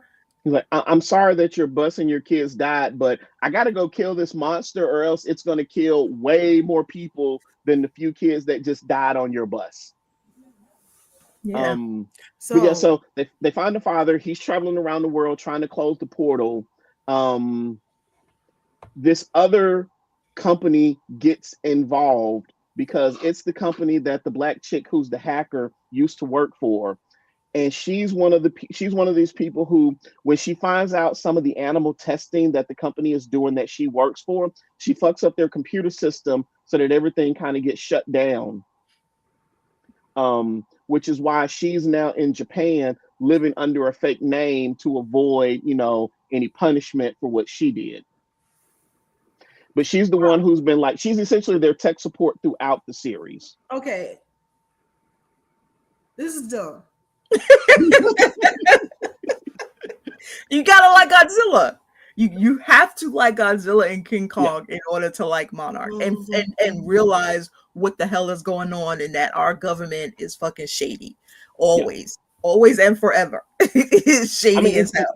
Yeah, it essentially comes down to the government is funding this agency that keeps stringing them along, saying, yeah, these things exist, so that they can get funding to keep their research going. When the government finally is like, yeah, we don't believe you anymore, the monsters come up and they wreak havoc and just kill lots of people and break all kinds of shit. Now the government is like, oh, my bad, we believe you again. Here's some money so that you can keep tracking them.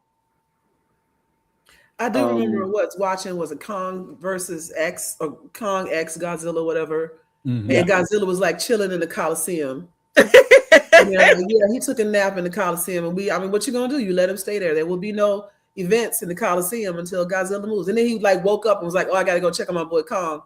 And then they end up fighting Evil Kong underground and something. And I feel like it was a Moth in that one too. So Mothra was in that one. Yeah, Mothra is in that one too. But this the is last one I remember they were fighting Mecha Godzilla. I hate a mecha. I hate accidentally got activated. Oh god! I'm like, how does Mecha Godzilla accidentally activate? That was Kong and Godzilla versus Kong. Mm-hmm. That's the last one I remember. Who made Mecha Godzilla? The people who took Ghidorah's head. They had one of the heads, and they had one of the heads of Ghidorah, and use it as a power source. To control it, and of course, AI became alive. The flesh and machine melded together. And again, he's an alien. Yeah, so the head was, even though it was severed, wasn't technically dead. Nope. Because There was when still brain activity. Godzilla ripped off the head, he regrew the head in like 5 minutes. Like a Hydra. Yeah. Mm-hmm. My Yeah, because Ghidorah, he had to take all 3 heads off at the same time or relatively closely together or something like that. Yeah. If I remember correctly. Yeah, he couldn't take one at a time because it would grow back. Yeah. Yeah, well, this time he burnt it. Once he got Mothra's power, he burnt the whole body. The whole body was burnt. He stepped on the chest. He ate one of the heads. Yep. I don't know what happened to the other head. This is worse than Attack on Titan. Attack on Titan is great. I don't know what you're talking about. I know you don't know what I'm talking about. But Furious, I'm once you watch the Godzilla, I guess you saw it already. You said Godzilla. Yeah, the only ones I haven't seen are Godzilla versus Kong and Godzilla X Kong: The New Empire.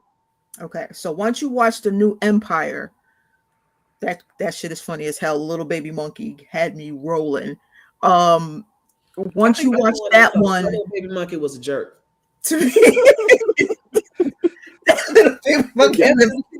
was a baby monkey, it would be him. Because his eyes, it was just so cute. Yeah. I believe at the end of Monarch, that is Scar coming out. I'm telling you. I'm gonna go back and watch that last episode and take a look. I'm gonna go back and watch it. That's Scar, because the eye, when they see it and they're like, what the hell is this? That's the eye. That's his eye. And then he's coming out. You hear it. I was like, okay, so this is supposed to be just before the Empire come out.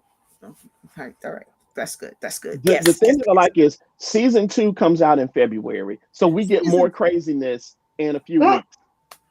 But to me, it's like I was telling you before, the Agents of S.H.I.E.L.D. and Marvel, all the TV shows, everything linked. You got the movie, and then it continues with the TV show, and then it goes into another movie. I just love when they blend them all together. Yeah. No. That to me is always I love a shared universe. And like if you build a product that has a shared universe, you're probably going to get my interest. But yeah, so the last piece of it is, we fast forward to the kids find their father. There's an emergence day where another Titan pops up, and some of them fall down through the portal, and they're now in Hollow Earth. Oops. They find their grandmother, who's been trapped down there again since World War II era. Mm-hmm. And again, she was one of the people. Yeah, we all thought she was dead because the scene where we see her fall, she's completely covered in these recently hatched larvae, and it looks like they're eating her. But apparently, they didn't eat her. She just fell through and went to Hollow Earth. At the end, Kurt taking what Joyce said earlier. This is stupid, but I'm gonna probably check it out at some point. They're in Hollow Earth. Kurt Russell's character allegedly sacrifices himself so that they can all escape. We find out they've been down there for 2 years, and that's when we see the eye that we're thinking is Scar. The thing that I think will happen in season 2, I don't think Kurt Russell's character is dead, because he didn't, like, his fall wasn't like 1,000 feet. It may have been maybe 10 or 15 feet. So I'm sure he's hurt, but I have a feeling he's alive, and we're going to see him again in season 2. Did he fall into Hollow Earth too? Well, yeah, they were trying to escape, but he was down there. Nobody dies in Hollow Earth. Probably. Nope, nobody dies in Hollow Earth. Probably. From what I've seen in the couple of movies that take place, I guess, before or during, in the background of Monarch or whatever, like the Kong movies and whatnot, and no one dies in Hollow Earth. They run down there, they look around. Oh, snap, we need to get the hell out of here and run out. No. Oh, there's some people that die in Hollow Earth. I ain't seen nobody die in Hollow Earth. The one that was like, don't touch my plane, don't throw up in my plane. He died. The pilot died. It happens in the Monarch series, not in any of the movies. In the movies, that's what I'm saying. Yeah. Like, I haven't seen the series yet, but in the movies, no one dies in Hollow Earth. Well, in this series, let's see. The original team that went down was 4 people. Only 1 survived. That we know of. No, they're dead. Are there bodies? Do they show bodies? Yes, They show them there are being bodies. eaten by plants and yes. One of them got eaten. One of them got impaled and split in half by a bolt of lightning. And one, they don't show him die, but they show where his body is buried. So they're dead. They're dead. They're dead. All right. But I'm glad you liked it, Furious. Yes. Yes. I am hooked. I'm gonna watch season 2, and sometime this week I am going to watch Wicked and these last two Godzilla movies. Okay, and you definitely will enjoy Wicked. Love it. You'll love the storyline. Joy, at least I think I can watch it. I don't know if it's if it's streaming, I'll definitely watch it. It's streaming. Joy, Teresa, anything you've caught up on or watched since the last time we were all together? Did we ever talk about weapons? Yes, unfortunately. Okay. That was back in August, September. Yeah. I'm still mad about that I spent money on that. I liked weapons. I don't know. This Godzilla conversation has drained my mental. Wait, did we talk about the Predator movie on the last show? No. No, we didn't. Oh yeah, so we saw Predator Badlands. Yes, we talked about Predator Badlands. Okay, I couldn't remember if we did or didn't. Okay. So my anime, James, I did some more. Joy, I couldn't remember. I wrote them down this time. I couldn't remember the names of the ones that I was watching. And I binge watched, and I think it was 17 episodes, and it was like 4:30 in the morning by the time I was finished. What were you watching? It was The Ice Blade Magician Rules the World. Okay. I watched that one. I finished The Water Magician. And then I started My Dress Up Darling. I heard that was good. How did you end up with My Dress Up Darling? That wasn't on any list I gave you, but I'm glad you watched it. I hadn't watched it. I started it, and I was like, okay, I'm tired. So I went to sleep. It's about cosplay. Yeah. The brilliant. What did I write? The brilliant something new life. The Brilliant Healers, New Life in the Shadow. Life in the Shadow. Yeah, that one. Mm-hmm. Those are the ones that I've been watching. Cool. I have watched or started watching. Excellent. All good titles. I've been watching K-dramas for the most part, but I have been keeping up with what is it called? My whole May I mind. ask you one more thing? May I ask you for one more thing? Which is hilarious because it's basically this, lady of the realm or whatever, and in the first episode, her fiance is cutting a fool and he's leaving her for somebody else, and she's like, "Fine, I don't care, I don't like you no way, but can I ask you for one more thing?" And he's like, "Sure, what do you want?" She goes, "Can I punch this bitch in the face?"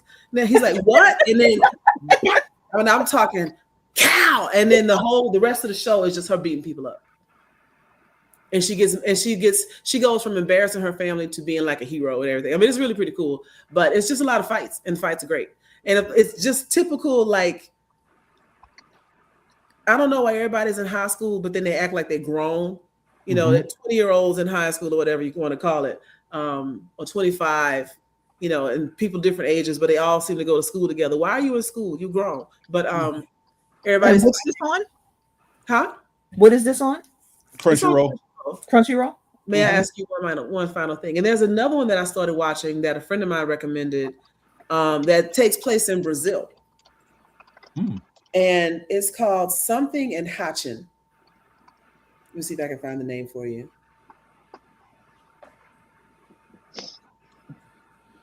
Well, I binged Gachi Akuda, which add to your list. That is completely unhinged. What was it again, James? Gachi Akuda. It's on Crunchyroll as well. Don't think it's in English yet. I'll wait. It's about this Brazilian chick who is looking for her ex-boyfriend's daughter to and that's as far as I got. She finds the daughter, and then they riding around looking for the ex-boyfriend. We haven't figured out if he's alive or dead yet. But the Brazilian chick just got out of jail, and she has no problem killing you if you get on her nerves. And it's quite wonderful. It's really it's a great show. Send that title in the chat because I would definitely check that out. Oh yeah, please, because I want to watch that. Anything with a woman kicking somebody's ass, I want to watch. Yes. Teresa? All I watch is Forensic Files. And every time I flip past those channels, I'm like, Teresa's probably. Hold on, wait. Teresa, I'm gonna say this now. This is not a spoiler, but the final, absolutely last. There will be no more episodes of My Hero Academia. Dropped 2 weeks ago. I know. Surely you've gone back and finished watching some seasons. No, I haven't had time. Really, I really haven't had time. No, I've been trying to keep up with Stranger Things because I'm gonna watch the finale of the movie tomorrow. I'll binge tomorrow when all 3 parts are out. But go ahead. Other than that, I have like little snippets of time, or I have time to turn the TV on in the background while I'm doing something else, and that's a good way to watch Forensic Files. So My Hero is always in my head. Like I know I gotta catch up, but I don't have time to sit down and like take it in. Don't feel bad because I have time and I haven't caught up either. I just be doing other stuff. So wait, Teresa, did you just say that the finale for Stranger Things is going to be in theaters? Yeah. Yes, they're putting it in theaters, which I will wait. I'm not paying to go see that. No. Well, it drops on Netflix tomorrow too. Tomorrow, I was about to say it drops tomorrow on Netflix. You don't have to go to the theater, but I mean, for those who want the movie going experience, right? Because it's like 2 hours and 3 minutes long or something. It's like a movie. So we're gonna watch it in theater. Netflix is really trying to reverse engineer all this stuff because they put K-pop Demon Hunters in the movies for the same thing. Yeah, that's we're gonna make this money. Yeah. After it went so crazy, they're like, well, if they're this foolish about it on streaming, I know their asses are watching on the big screen. And we did. Yes, yeah, and we did. Yeah, you did. But I won't watch Stranger Things on there. I'm not gonna go pay. I will. I'm going, and it was only $11. $11, and you get to see it, and you get a concession voucher. Can we talk about how the little black kid is growing up really well? I really look forward to seeing him transition. Looks like maybe even relatively easily from child actor to adult actor. Yeah, he's good. He is. Okay, cool. And I love me some Erica. You can't spell America without Erica. Erica's everything. I have got to go find my T-shirt that says "You can't spell America without Erica." Nice. Now I hope they release another series of Funko Pops because I have her first 2 Funko Pops, and she needs a third one for this season, so I can get that one. I have one. I don't think I knew there were 2, so I'm gonna have to find that second one. James is good with Funko Pops. Like if it exists, he will know about it and potentially try to acquire it. You probably have the ones I'm just giving away, James. I'm doing a giveaway. I have an extra Matangi from Moana 2.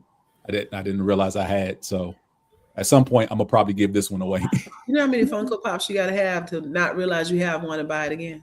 Not that many. If you got a mind like mine, not that many. I just hadn't updated the app yet on what I have and don't have. I got duplicate Captain Americas. Mind your business, okay? Mind your business. Yes, there's an app. But no, something on Netflix, and I'm happy that this got a second season. Tomb Raider series on Netflix. Was it Tomb Raider: The Adventures of Lara Croft? It's good. Watched season 2 dropped a couple of weeks ago at DreamHack. I got to interview the voice actor for Jonah. So that was a good interview, which should be dropping here on the Moana Nui Network at some point in the near future. And this is animation or is it live? It's animation. Okay. Animated. They do a really good job. Like I enjoyed the first season, and the second season seems to be just as strong. There's a WTF moment in the middle of the second season that's like, y'all way too dumb for this to be going on right now, and you'll know it when you see it. But overall, it's the second season very well done. As I told one of my group chats, like somebody really did their homework, because they deal with the Orisha. And that's all I'll say about season 2. I'll leave it at that. They deal with the Orisha, and someone really did their homework, because it's not like they just went way left with it. They did the actual research. They understood the source. The source, to tell the story of each Orisha properly. Cool. Oh wow. Yeah. Well, you know what? That's what I really, when we talk about what we're looking for in representation in anime, even if it's somebody that doesn't come from my same background, if you are respecting the source material and you are researching and investigating and make sure you do it right, because the same way you have to research Odin, you'd have to research Mami Wata. Like, you still doing the same level of commitment to correctness. But some people are like, well, you know, it's something. We'll just put some little mermaid in the water. Like, get it right. You got Odin right. You can get this right. You get Zeus right all the time. We know all his little peccadillos and stories. He can't keep it in his pants. We know all about that. But I like that they took the time to, and there's plenty of material out there. It's not like you had to go to Africa, to West Africa, to research Igbo language and the Orishas. You can get that stuff online. Just go look. So I was really glad that they've done that. And that's what I'm seeing that more about, people really being intentional about the source material. You saw it in K-pop Demon Hunters. Even though it was kind of a popcorn fluff movie, the discussion around Korean culture and around idol culture, and even around like the Hangul and all that stuff was real. And then in Sinners, the history, like Ryan Coogler did an excellent job of making sure that he pulled in an expert on Chinese in the Delta, an expert on the Native Americans that were Choctaw, and of course, experts on all the different aspects of African culture that he brought in, like, just to make sure you get it right. And it ain't hard, you know? So yeah, I really appreciate that. Even in something as small as this, the secondary story in an animated film. Yeah. But yeah, they're 8 episodes. I want to say they're like 20 minutes. Yeah, 20, 25 minutes long. So yeah, you can get through it in like 4 hours, if that long. Because I knocked out season 2. All of this or one Lord of the Rings movie. You can watch all of this or our podcast from last night. Wow. Yeah, that was some good stuff, though. It was good stuff. But I was like, why am I alive? Why am I awake? As far as anime, I've been watching. Joy mentioned one. I've already mentioned that My Hero is completely done and over with. There should be no more new episodes. What did I finish recently? Gachi Yakuda. Yeah, Gachi Yakuda. That is only 24 episodes right now, right? There's no 2 seasons, 24 episodes. What it looked like? That I've heard a lot of people mentioning that. What is can you give us a spoiler-free idea of what it's about? Yes. So the basics of it is, you got two lands basically. One is in the sky, one is on ground. The people in the sky have been throwing their trash over to the ground. Oh, that's what you're talking about. Okay, yeah. And when you get in trouble, they also throw you over the ground because you are now trash. And what we start to discover, and it's all, comes out in the first episode, is there are some people on the ground that have special powers that allows them to live down there, to kind of be like heroes. What do you want to call it? Cleaners. Rangers, cleaners, special forces, whatever. And this one little boy gets thrown over there, and he's hell bent on getting revenge on the people that framed him up in the sphere, which is what they call the higher level. And he discovers that he has powers, and he's on a journey to figure out how to get back up there. But along the way, the characters that he runs into are so well written. It's all one long story, but you do feel like there are pieces of learning other people's lives and background at the same time. There was one episode I was like a little disturbed, like, what is happening? Why are they naked? Like, it was a really good episode. And they did it really well. They didn't overplay the lasciviousness of it. They just went into this what happened and this is why she's crazy. But I really am enjoying the series. And it also speaks to how there's a theme: one man's trash is another man's treasure, right? and you got all these people that live on the ground, and so they have been effectively tossed away. They are trash.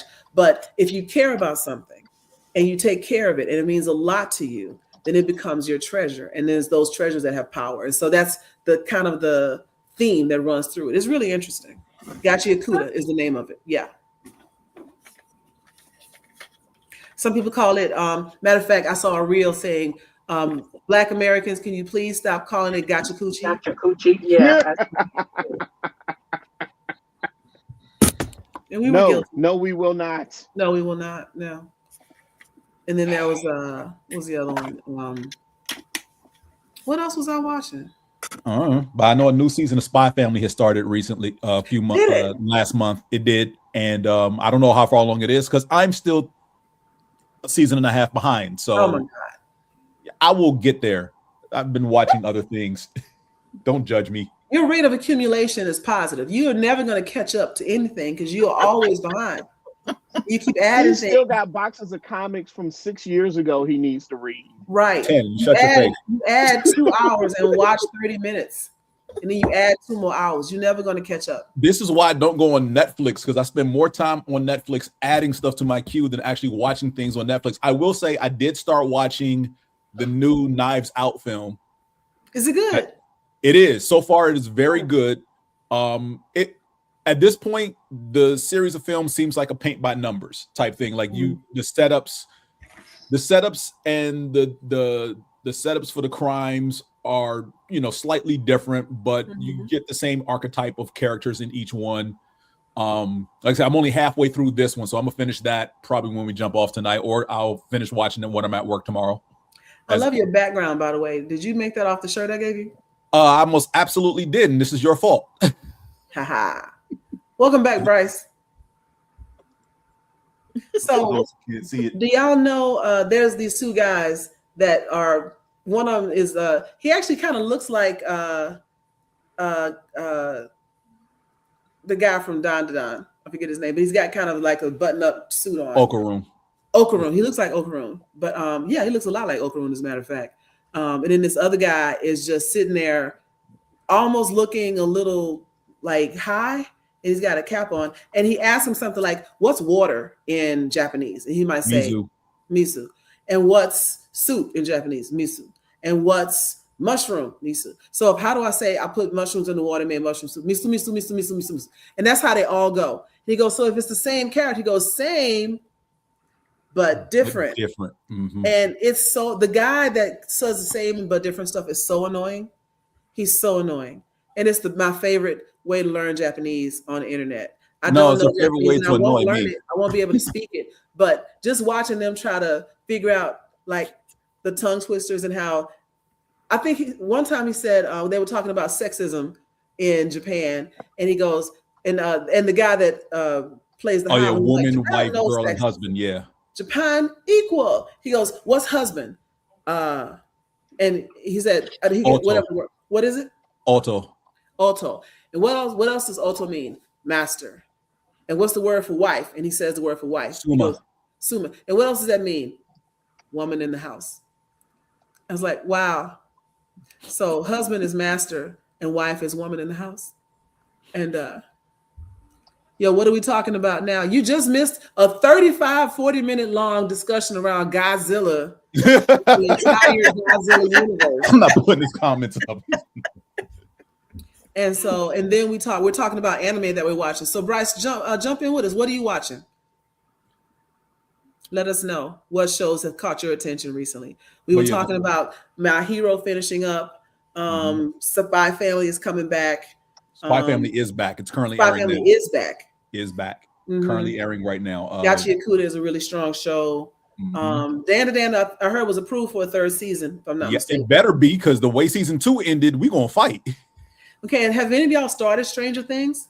No, I have not. I'm waiting for all of it to be out to watch. That part, what he said. Simon, the third part comes out tomorrow. Simone, you said you're on episode 5? Yeah. Okay, so what have you thought of this season so far? I mean, I'm shocked. I'm surprised. I'm glad people are getting backbones. I'm like, oh, you talking back? And like, okay, so you're not really dead. And I'm like, okay, well, it's Okay. without spoiling.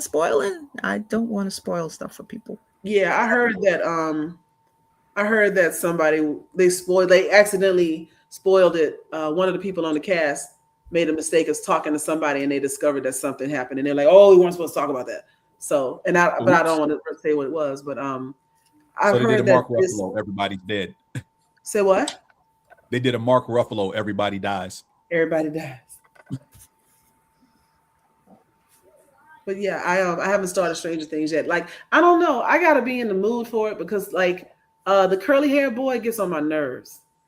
Like, yeah, everything about him makes me want to punch him in the mouth. Yeah, and that's exactly what happens to him. I'm sorry, that's the only thing I'll spoil. Oh, but good. Leave Dustin alone. That kid is great. Dustin is awesome. Because who knew that the theme song from Never in the Story was the greatest love song ever written? Who brought a snail back from the upside down and didn't tell nobody? I mean, you know, stuff happens. Mm-hmm. That's what nerds do. Bryce, what do you want? Bryce, we are talking about movies and shows. Nerds know better. Right. Nerds know better. Give us something you want to talk about, man. Secrets of the Silent Witch anime on Crunchyroll, by the way. I did watch that show. Awesome series. It's very good. I was pleasantly surprised by how good that was because I mean she's a silent witch because she has anxiety of speaking to people. Mm-hmm. But she's also like a witch and a natural witch and a math genius. Yes. And a chess genius. Like she's that chick. She's great. Yeah, she's dumbed everything down to basically a mathematical understanding, which is why she's like the best at these two things, specifically magic and chess. And that one's on Crunchyroll?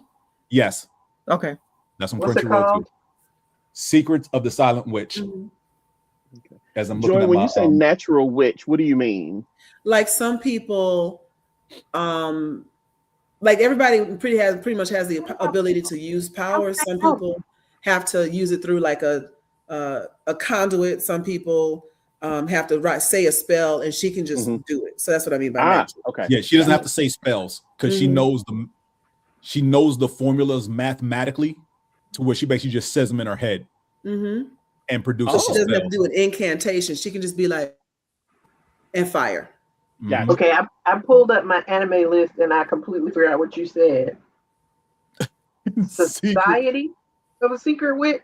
Secret of a Silent Witch. Yes, Secrets of the Silent Witch. Mm-hmm. And that's another one where it's grown people in high school. Like, why y'all still in high school? Graduate. Well, in Witch Watch, they're in high school, but there are like 6 of them who live in a house together with no adult supervision. That's all. Yo, where are the adults in Japan? Like, what's happening? The adults are around. It's just the parents more times than not aren't. There's always adults what is in anime. Pixels from Adam Sandler? That's what Bryce is talking. What is that? What? Oh gosh, it's one of those Adam Sandler silly little popcorn films with him and oh gosh, the dude who was in Mall Cop, King of Queens. That dude, I can't remember his name. Something. Is it? I don't know. I can't remember his name. Kevin James. Yes, Kevin James. They're in the film, and basically the short version is in the 80s when they were all kids playing video games, one of them won a tournament and then they all grew up, but Adam Sandler's character never really grew up, if you will. The rest of them got like regular jobs and one of them became president, but aliens invaded Earth and decided to communicate through video games. Yeah. And decided to destroy the planet with Pac-Man. And Peter Dinklage is also in it. Peter Dinklage is in it. Yeah. Bryce, can we get something a tad bit more current? I think Bryce is trolling, which is why I'm not really trying to give him any much credence here. Yeah, Bryce is clearly trolling because, like, how you gonna just pull Pixels out your ass, bro? Like, really, really? That's what we're doing. We're doing Pixels of all movies. Like, you didn't even say like Minecraft. Like, oh, Bryce is not trolling. He says he's not in fact trolling, but we're still not gonna talk about Pixels because who not talking about Pixels remembers that? I didn't see it in the movie because it looked like I didn't want to spend my money on it. You did not want to spend your money. It was dumb. Shit, I gotta go and see fucking SpongeBob tomorrow. So hell. No, you don't have to see that. Yes, I do. I have to take these kids to go and see. And one of my friends is going to see Zootopia 2. I didn't see Zootopia 1, so I'm going to keep that rolling. I saw Zootopia 2. It was good. Was it good? It was. I will never catch it. I was gonna say I'll catch it on streaming, but I'm not gonna watch it. And that's saying a lot because I'm a big Stray Kids fan, and I know that their Skazoos have like a cameo appearance in Zootopia. Mm-hmm. So now Bryce wants to talk about Zootopia 1 and 2. So tell us. I don't think anybody's seen Zootopia 2 yet, but I haven't seen Zootopia 1. Nope. Yeah. So Zootopia 1, I don't know enough about. Few things. I've seen one. That's the rabbit and the rabbit and the fox. And the fox, fox and the and the sloth that's in the all sloth, of the memes. Right. telling a joke, and they don't get out in enough time. Mm-hmm. Yeah, the one was cute. 2, I guess, is the one with the snake. Yes. And the snake is a bad criminal. Snakes get a bad rep, man. No. All goes back to Slytherin. Does it? I think it goes back to maybe before that. The serpent.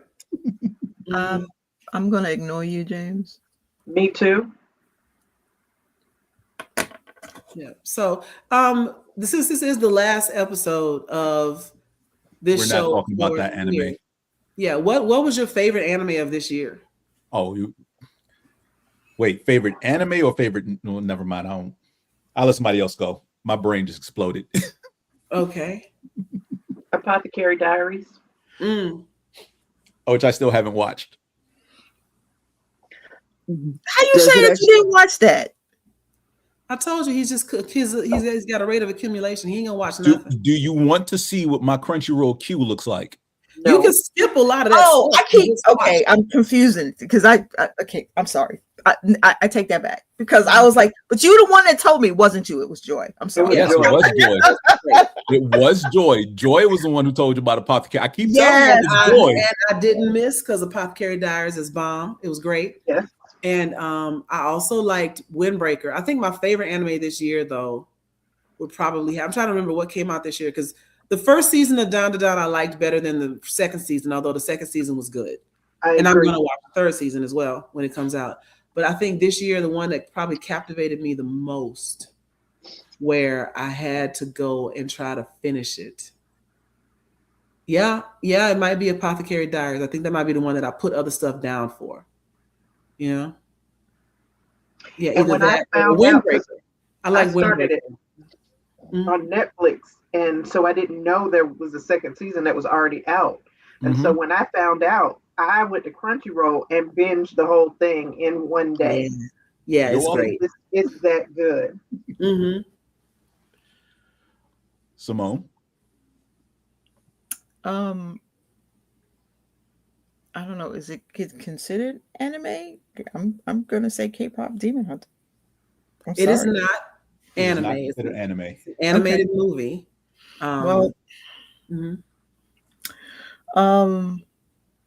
Just say free run because you know it is. No, she wasn't.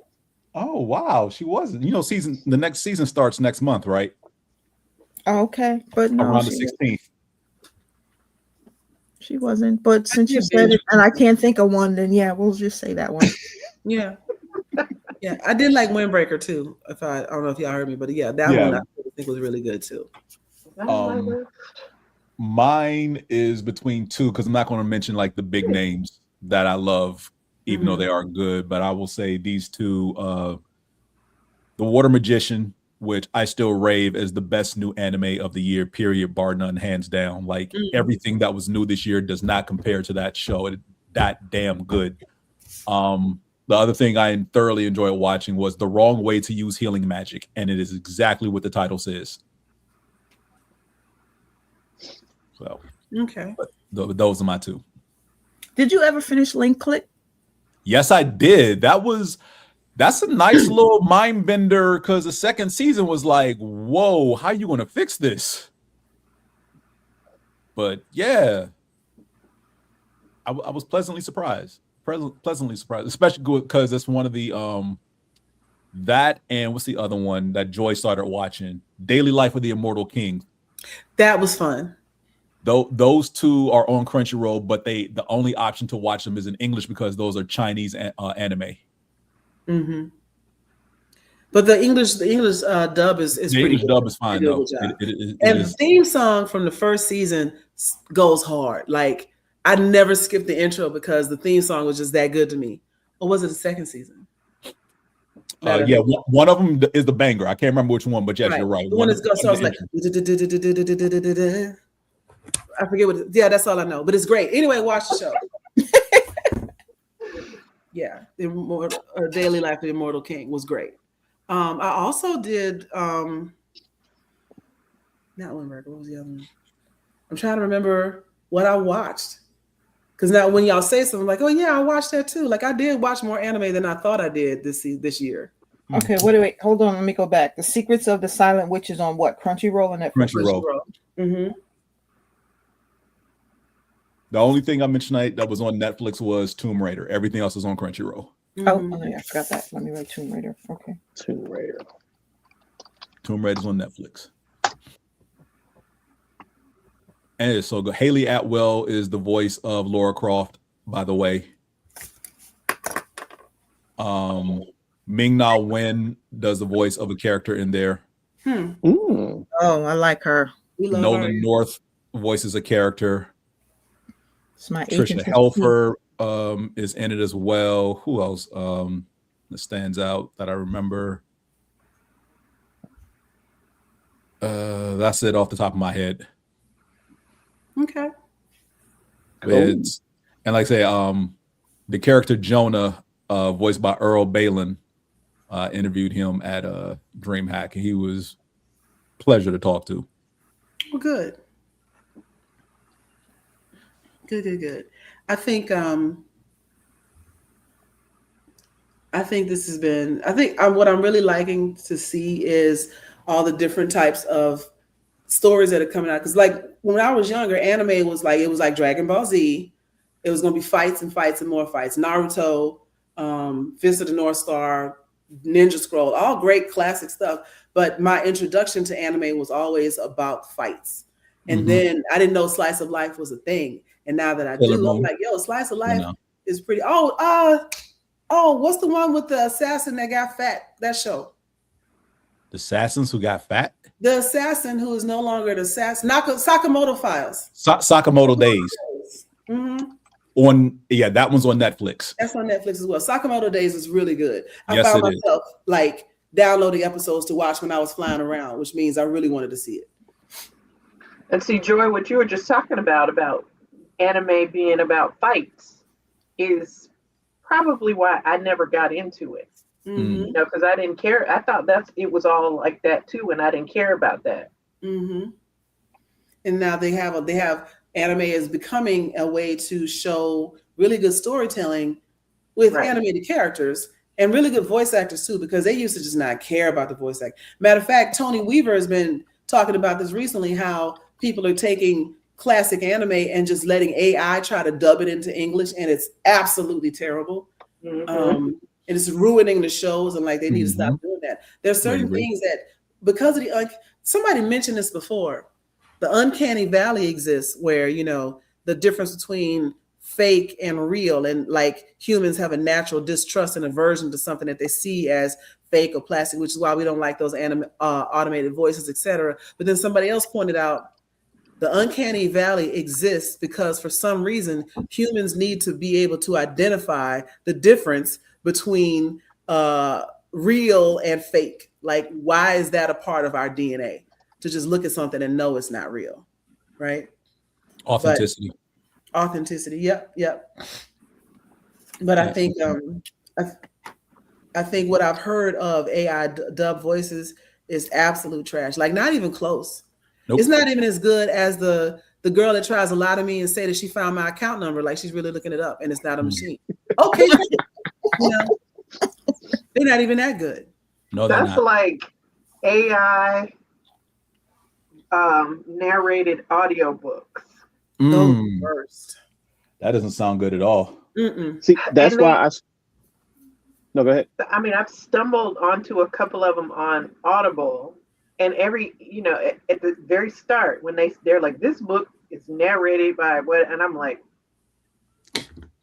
because it's like a computer reading something. It's reading the words, and it's not pronouncing them properly. It's not getting the emotion. So it's not reading it correctly. And, there are words that are different words that are actually the same word, but the computer doesn't know the difference. So it's pronouncing it wrong. Like read and read. That's just really screwing me up. So, and I don't like anybody messing with my audiobook experience. I love me some audiobooks. Can I be I guess elitist? Yeah. It's almost 11 o'clock. Go ahead. I looked at myself in the mirror and I was like, why is it all the audiobooks that you listen to star characters that don't look like you? Why don't you pick up some Black audiobooks? And I was like, all right, bet. And so I was rocking and rolling pretty well. I'd done several audiobooks by a couple of authors that are either first generation immigrants or African or in origin. And they were all good, Todi Adeyemi, and so on and so forth. But there are a couple of Black authors in the books. The stories were good. The people they got to read, I was like, I want to stab you in the mouth. Like, and it kills me, like, especially when you can tell, like, the two different people read their whole parts and they never spoke. Nobody ever told them. This other person said Ibrahim and you just said Abraham, and I'm gonna need y'all to know y'all talking about the same person. So I'm listening to this book, hearing one person say Ibrahim is not here, and others like, well, where's Abraham? Oh my God. Oh my God, what in the cheap Tyler Perry plot is going on here? And then, like, how we talk about kids need to learn to read out loud in school, and there's reasons for that, because sometimes they'll have somebody that's doing an audiobook and they don't know how to pronounce a word, and nobody checks it because it's hours and hours of content. So they just taking the pages, and nobody noticed that you said facade. What the? You mean facade? Right. One that always gets me, because I like Southern fiction. I mean, everything is always fiction for me, because I like stories. Yes. But I like Southern fiction, and the word for what you're doing to your hair, plaiting. It's spelled Plait. Did they say plate? I have so many times in so many audiobooks heard narrators say plates. Oh, her hair was in two plates or 2 plates on the sides of her head or something. Like, that's fucking plates. Are you not from the South? Right. Yeah, I was straight to the comments, and I was like, "What is people saying?" I was like, "Is anybody corrected?" I like to watch and see. Now, there's one guy, I think his name is R.C. Bray. R.C. Bray can read me the dictionary. That dude is an excellent voice actor. He narrates Commune by whoever wrote Commune. I'm gonna tell y'all in a minute. It's the one our friend Tia got me into a long time ago. Okay. Yeah. Oh, Joy, why are you looking that up? I have to write them down. I think they're YA fantasy Black books. And listening to one of them, I'm like, is this my mother? Wow. My mother is yelling at me through this book, because the way that this woman was speaking to her daughter, I was like, that triggered. That was a Black mother. that was a Black mother, hands down, with the oh, I know you're not talking back to me like that. Oh, nice. Now, and I like it when it's authentic and it feels real like that, but then sometimes people overdo it, No, this like one there was some right. Then you had all of the little bit just right. You had the don't say nothing to me right now. Let's go to your room. Let's go to your room. But go to your room. Right. You heard me. Go to your room. The up and the down and the I was like, oh. The series is Commune. I even made a comment. I was like, "This y'all got my mother out of the grave to do this." Wow, nice. Yeah, see, that's really good audio acting. Yeah. But that can definitely make or break an audiobook, because I have returned audiobooks when I was just not down with the narrator. Like, this is terrible. Yeah, once I get a narrator that I like, I follow them. Yeah. And then whatever books they're narrating, I'm definitely doing them. I stick to them. Well, if you like post-apocalyptic adventures, Commune by Joshua Gayu, narrated by R.C. Bray.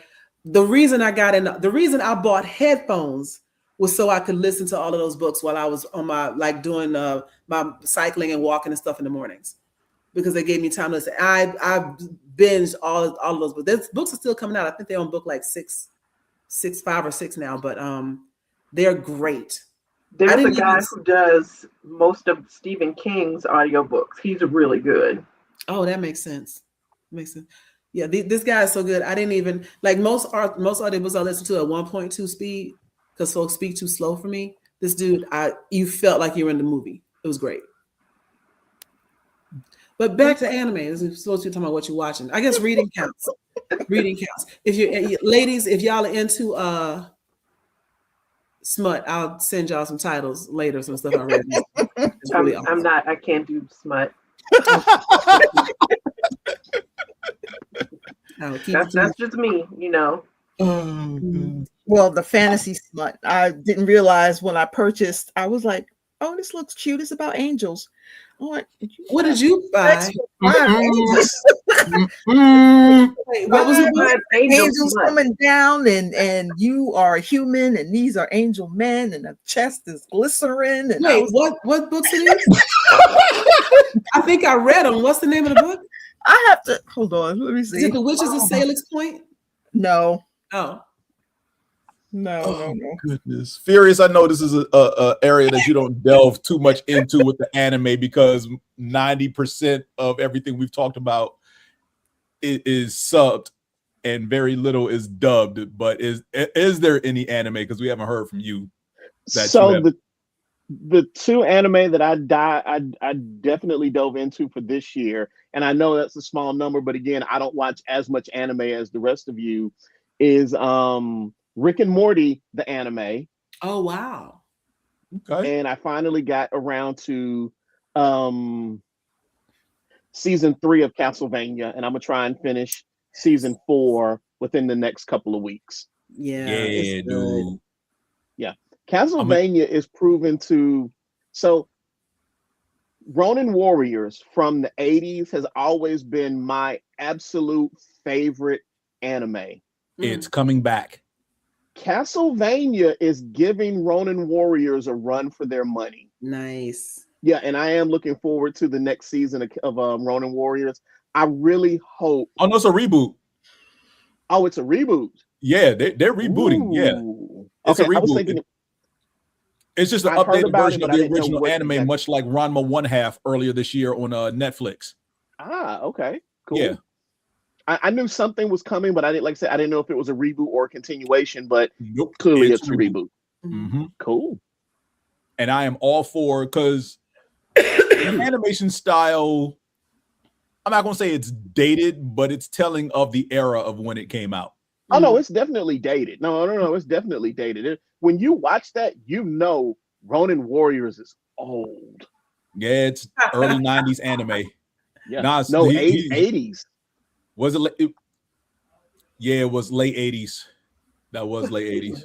Yeah. It didn't come over here until the late 90s, though. Fair. That's fair. So that's anything y'all looking for? Battle Angels, Joy. Battle Angels? Shadow Angels? Oh, Shadow Angels. I would say Battle Angels. That's anime. No, I'm sorry. Yeah, I guess what I got confused. Like, okay. Shadow Angels. Shadow Angels, and then the source of magic, thieves and demons. I'll send them to you. I have to go through all of these.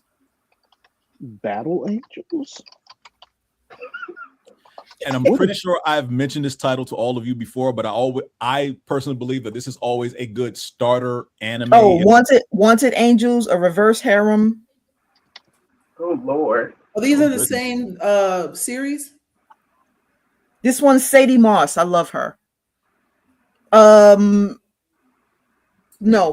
forget about the other one. This is the one. The Wanted Angel.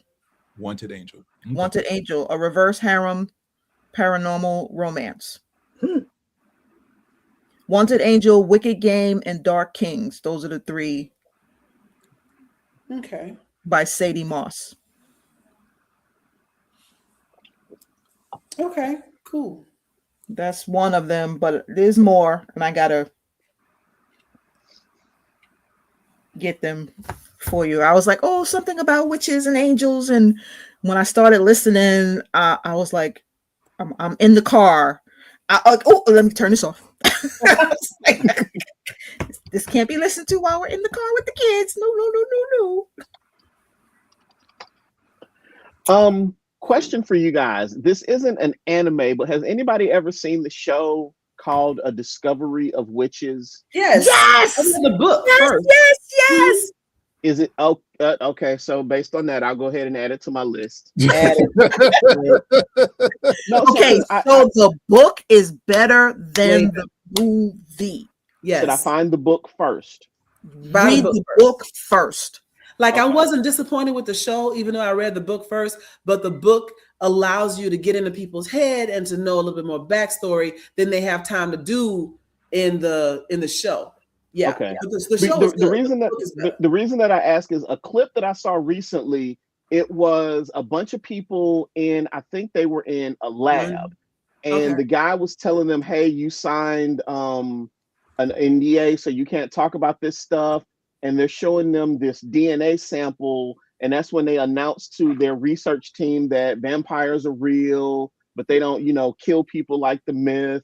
And witches are real because your other professor, who's my wife, is also a witch. And I'm just like, wait a minute. This is a really interesting take on vampires and witches. Mm-hmm. And I was like, vampires, witches, and demons, because everybody is a demon. Mm-hmm. Everybody has demon blood with a little bit of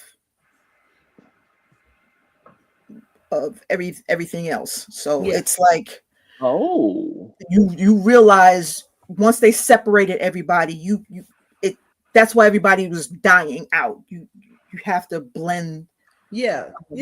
Purity culture is a death sentence, is what it really comes down to. Okay. But the way that they get there is so good. Alrighty, so let me go find. Hopefully, we get a good narrator. You can watch it because I don't want you not to watch it and then read the book, and so you can see when you read in the book, then it'll be okay, this is better because in the movie they did this. Sometimes it's better if you watch the movie and then read the book, but either way, they both good. No. You all have seen it, so you tell me which I need to do first. Read the book first. I read the book first, and then I saw the movie. Mm-hmm. Also, because there's a lot of characters, and it's easier to keep straight in the books, and then when you see the show, you're like, oh, okay, I remember them. Okay. 5 for 1 credit. Confirm purchase. We're coming up on 2.5 hours. Anything you want to recommend to anybody else, since we're giving out lessons and stuff? Anybody else have something they want to?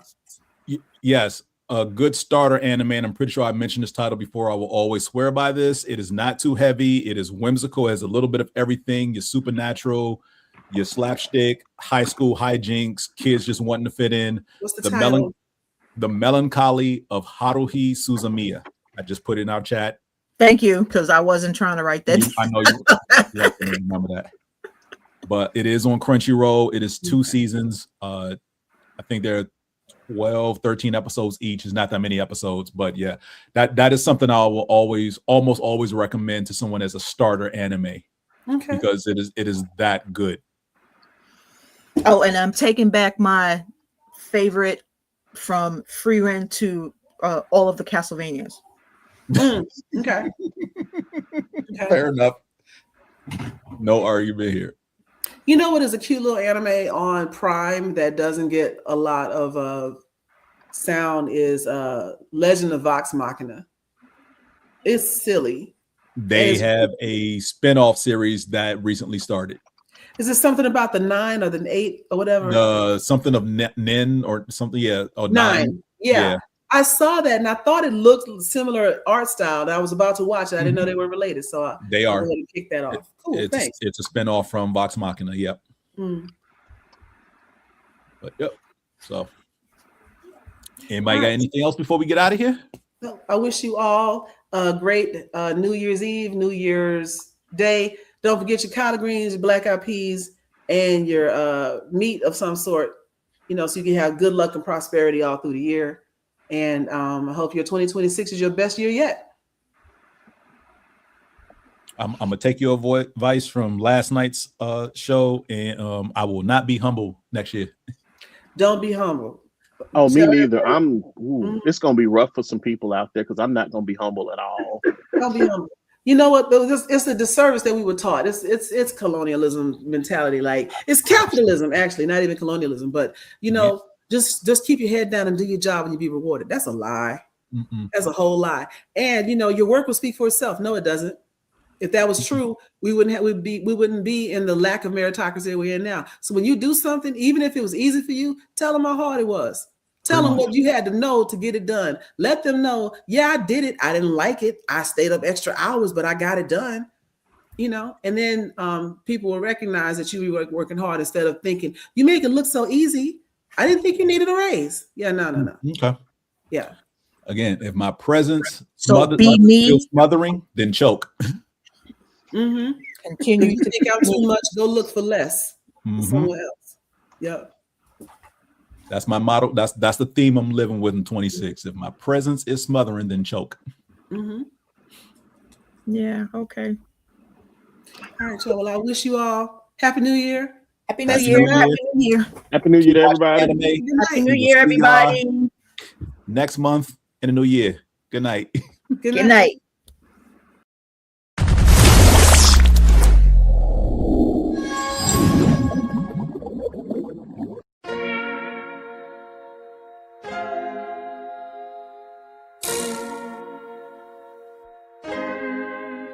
So many stories left to tell, even if we have to ourselves. Can't keep history on the shelf. If they won't tell it, we will. If this the land of the free, it was a freedom then. When they annexed Hawaii and called it Cedar Lands, without any type of payment and no signing off. Called themselves the Republic in 1894.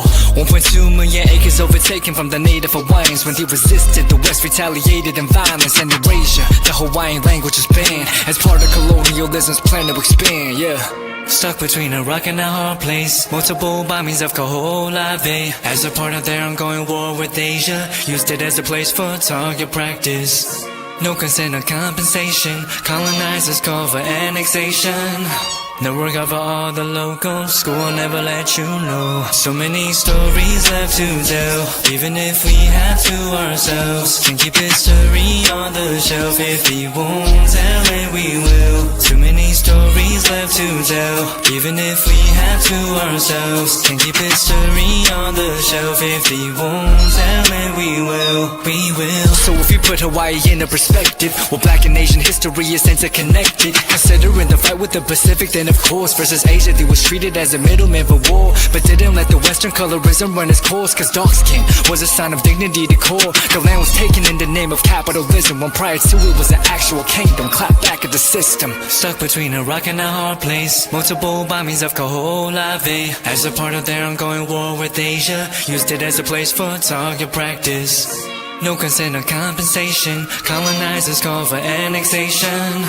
Never cover all the locals. School will never let you know. So many stories left to tell, even if we have to ourselves. Can keep history on the shelf. If we won't tell it, we will. Too many stories left to tell, even if we have to ourselves. Can keep history on the shelf. If we won't tell it, we will. So many stories left to tell, even if we have to ourselves. Can keep history on the shelf. If we won't tell it, we will. Too many stories left to tell, even if we have to ourselves. Can keep history on the shelf. If we won't tell it, we will. We will.